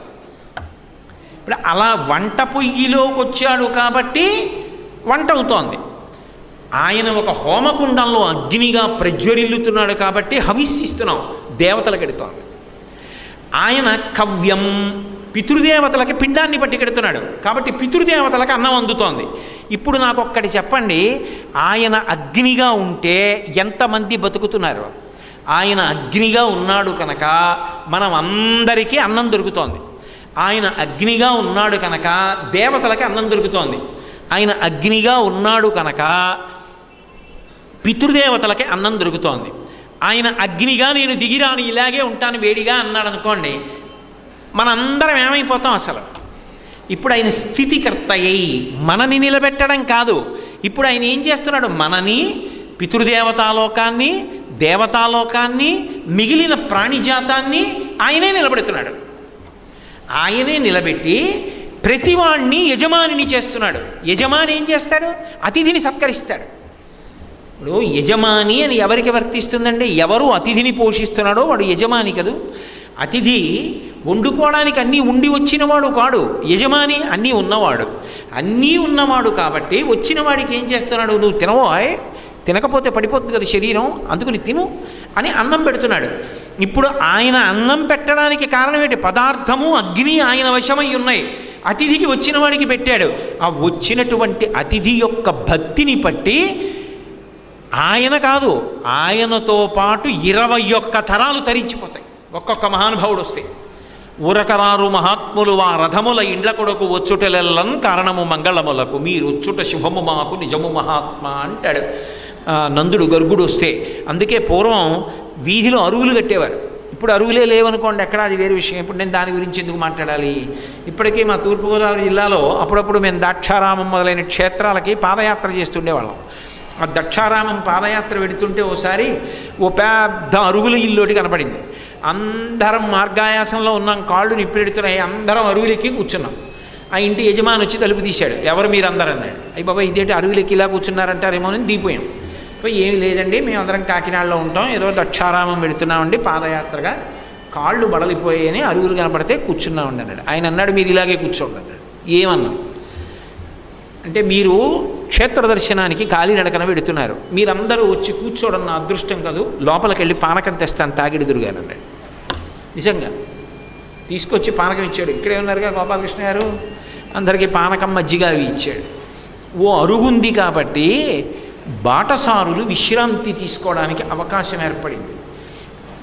యాజమాన్యం ఇచ్చి కాపాడతాడు.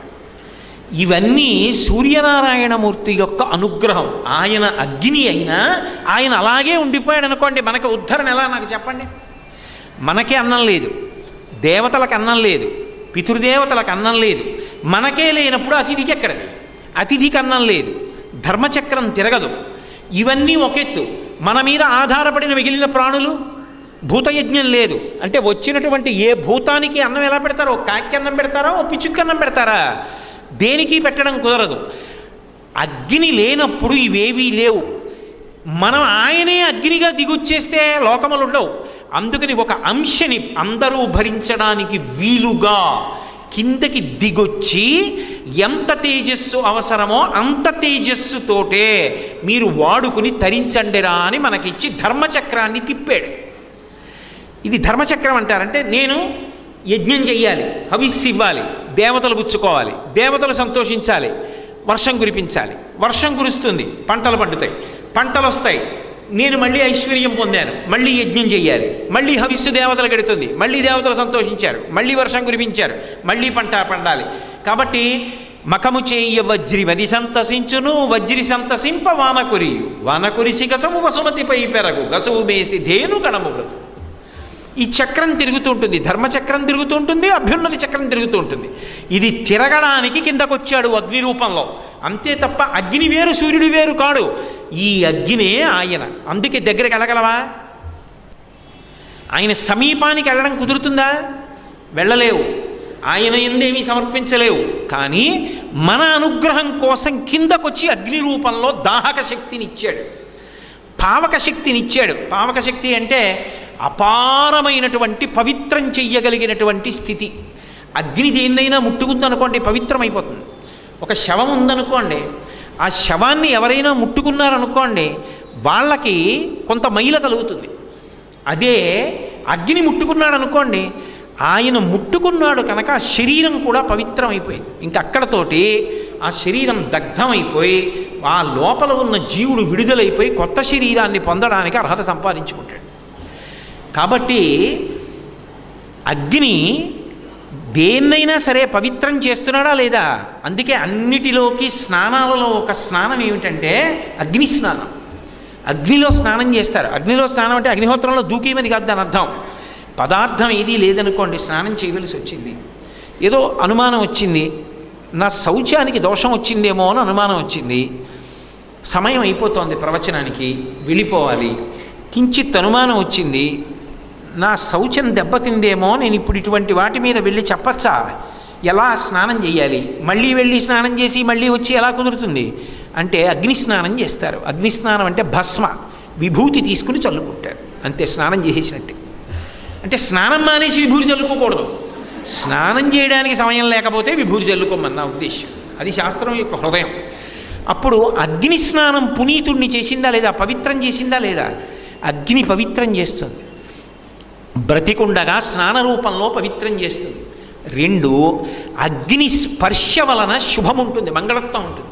అగ్ని స్పర్శ లేదనుకోండి మంగళత్వం ఉండదు. ఇంకా శరీరంలో వేడి తగ్గిపోతుంది అనుకోండి, ఒళ్ళు చల్లబడిపోతుంది అనుకోండి, గబగబా అంబులెన్స్ ఎక్కించేసి భయంకరమైన కోతలు కూస్తూ తీసుకెళ్ళిపోతారు. తప్పించి వేడి చల్లారిపోతుంటే ఇంకా ఉంచరుగా. అరికాళ్ళు రుద్దేస్తున్నారంటే దాని అర్థం ఏంటి, తేడా వచ్చేసిందని. ఎవడూ రుద్దవలసిన అవసరం లేకుండా లోపల వేడి ఉందనుకోండి, మంగళం బాగున్నారా అండి అని అడుగుతారు. అలా లేకుండా చల్లగా ఉన్నాడు అనుకోండి, తేడా వచ్చేసిందని గుర్తు. బయట ఎంత చల్లగా ఉండనివ్వండి, హేమంత ఋతువులో కూడా లోపల వేడిని అలాగే ఉంచుతాడు అగ్ని అయి. అది సూర్యుడు చేస్తున్న ఉపకారం. ఆ వేడి అలా ఉండకుండా తగ్గిపోయిందనుకోండి, జీవులు పడిపోతాయి. ఎంత చమత్కారంగా వేడి ఉంచుతున్నాడు ఆయన. ఉంచి రక్షిస్తున్నాడా లేదా, కాపాడుతున్నాడా లేదా? అలా ఉంచుతున్నవాడు ఎవరో తెలుసా? రామా, వీడే. అలా కనపడుతున్నాడా? వాడే ఇన్ని ఉపకారాలు చేస్తున్నవాడు. అసలు ఇంకొక పెద్ద తమాషా ఏమిటో తెలుసా రామా? ఆయన ఆ వేడి రూపంలో ఉండి 1 డిగ్రీ పెరగకుండా 1 డిగ్రీ తగ్గకుండా నియంత్రణ చేస్తూ ఉంటాడు లోపల. అలా ఉండేవాడు కూడా ఆయనే. ఉండవలసినటువంటి వేడి కన్నా 1 డిగ్రీ ఎక్కువ వచ్చిందనుకోండి, వెంటనే తలపోటు వచ్చి, ఒళ్ళు నొప్పులు వచ్చి, తిన్నది ఏమీ వంట పట్టక, సహించక, అబ్బా వెళ్ళి పడుకుందాం అనిపిస్తుంది. ప్రవచనం ఏం చేస్తాను? 1 డిగ్రీ తక్కువ అయిందనుకోండి, అప్పుడు ప్రమాదమే. 1 డిగ్రీ పెరగకుండా 1 డిగ్రీ తరగకుండా ఇక్కడ దిగి ఏసీ కారు ఎక్కినా, ఏసీ కారులోంచి ఇన్ని దీపాల మధ్యలో కూర్చున్నా లోపల వేడిని అలాగే ఉంచి, ఏసీ ఎక్కాడని తగ్గిపోకుండా, ఇన్ని దీపాల మధ్యలోకి వచ్చాడని పెరిగిపోకుండా అగ్నిని అలాగే ఉంచాడు. కాబట్టి భవతి ఉన్నాడు అని మంగళప్రదంగా తన జీవితంలో ఒక పుణ్యకార్యాన్ని చేయగలుగుతున్నాడు. ప్రవచనం చేశానన్న తృప్తిని పొందుతున్నాడు. వాడు లోపలుండి అలా నియంత్రణ చేయకుండా ఇంత వేడి మధ్యలో కూర్చున్నావు, నీ కర్మ 2 డిగ్రీలు పెరిగిపోయిందంటే, ఏసీ కారు ఎక్కే 2 డిగ్రీలు తగ్గిపోతుందంటే, చల్లగా ఉన్నా వేడి నుంచుతాడు, వేడిగా ఉన్నా వేడి పెరగకుండా చూస్తాడు. ఎవడు లోపల నియంత్రణ చేస్తున్నవాడు? వాడే. ఏష వాడే చేస్తున్నాడు రామ. ఇప్పుడు ఈ కంటికి కనపడకుండా ఇవన్నీ చేస్తున్నాడు. మీరు ఒకటి గమనించండి, ఇవన్నీ ఎవరైనా కనపడి చేస్తున్నారా? కనపడి చేయట్లేదు. ఇంత ఉపకారం చేసిన వాడిని చూడాలని అనిపించాలా వద్దా? మానవ ధర్మం కదూ. నాకు చిన్న ఉపకారం ఎవరో నా చాట్న చేశారనుకోండి, అయ్యి బాబోయ్ ఎంత ఉపకారం చేశారండి అంటాను. నాకు ఏదో వెయిటింగ్ లిస్ట్లో ఉందండి టికెట్, రాత్రి ప్రయాణం చేయాలి, రేపు పొద్దున్న ప్రవచనం చేయాలి, ఎక్కడికో ఊరెళ్ళి వెయిటింగ్ లిస్ట్ కన్ఫర్మ్ అవ్వలేదు. అయ్యి బాబోయ్ ఎలాగండి అంటే, ఎవరో అన్నారు, ఏమండి మీ ఎందుకు చాలా ప్రేమ కలిగిన వాళ్ళు ఒక ఆయన ఉన్నారండి, ఆయన చాలా పెద్ద అధికారి, ఆయనకి చెప్తే ఆయన వెంటనే దీన్ని కన్ఫర్మ్ చేస్తారు ఈ క్యూలో పెట్టి అని చెప్పి ఆయన ఎవరికో చేశాడు. అయ్యో కోటేశ్వరరావుకి ఇబ్బంది వచ్చిందా, ఉండండి కన్ఫర్మ్ చేయిస్తానని ఆయన ఎవరికో ఫోన్ చేశాడు. వెంటనే ఇదేంటి అట్నుంచి ఫోన్ వచ్చింది, మీరు టికెట్ కన్ఫర్మ్ అయిపోయిందండి, లోయర్ బెర్త్ అడిగారు కదా, లోయర్ బెర్త్ ఇచ్చేశారు అన్నారు. ఇప్పుడు నేను ఎంత సంతోషపడిపోయి, ఆయన ఎవరైనా అడగకుండా రైలు ఎక్కుతానా? ఎవరండి ఆ మహానుభావుడు అంటే, ఫలానా వారండి, ఈ మాట ఎప్పుడైనా ఒకసారి చూపిద్దరు, ఏమంటే ఆయన మిమ్మల్ని రైలు ఎక్కించడానికి వస్తున్నారు ఇప్పుడు అన్నారనుకోండి, ఓ 50 మంది ఉన్నా నేను వీడిని పిలిచి ఎవరండి ఆయన టికెట్ కన్ఫర్మ్ చేయించానంటే, అదిగో ఆయనేనండి, ఆయన ముందుకు రాలేదు వెనక్కున్నారంటే నేనేం చేస్తాను? అయ్యా ఒక్కసారి ఇలాంటి మహానుభావం మీ వల్ల ఇవాళ ప్రశాంతంగా చేస్తున్నానండి, చాలా సంతోషం అని నేనే ఆయన చేతులు పట్టుకుంటానా పట్టుకోనా? ఇప్పటి వరకు ఆయన కనపడకుండా ఉపకారం చేశాడు, ఇప్పుడు కనపడగానే నా కృతజ్ఞత పెళ్ళుబుకింది. పెళ్ళుబకపోతే నేను మనిషిని కాను. కృతజ్ఞో నాస్తి నిష్కృతి. ఇన్నాళ్ళు వాడు చేసిన ఉపకారం తెలిసి ఉండకపోవచ్చు, ఇవాళ తెలిసింది. ఏష రేపు వాడిని చూడాలని ఉత్సాహం పుట్టాలా? వాడిని చూడగానే అబ్బా అని నమస్కారం చేయాలా? రెండూ చేయకపోతే దోషం ఆయనకా నాకు కాదు. ఇది చెప్పారా? చెప్పక్కర్లేదు, లోకానికి చెప్తున్నారు, రాముడికి చెప్తున్నారు. ఎందుకు చెప్తున్నారు? రాముడికి కావలసిన పని కూడా ఆయన వలనే జరగాలి. అందరు దేవతల అనుగ్రహము నీకు కలగడమే రావణ సంహారమునకు కారణము. నీకు కలిగింది అనుగ్రహం, అటు కలగలేదు కాబట్టి పడిపోతాడు. కాబట్టి రామ ఎక్కడో వెళ్ళి నమస్కారం చెయ్యాలనుకోకు, ఏషా వీడికి చెయ్యి, అందరికీ చేసేసినట్టే. ఎక్కడికో వెళ్ళి చెయ్యక్కర్లేదు, ఇక్కడ నిలబడి చేసే చాలు.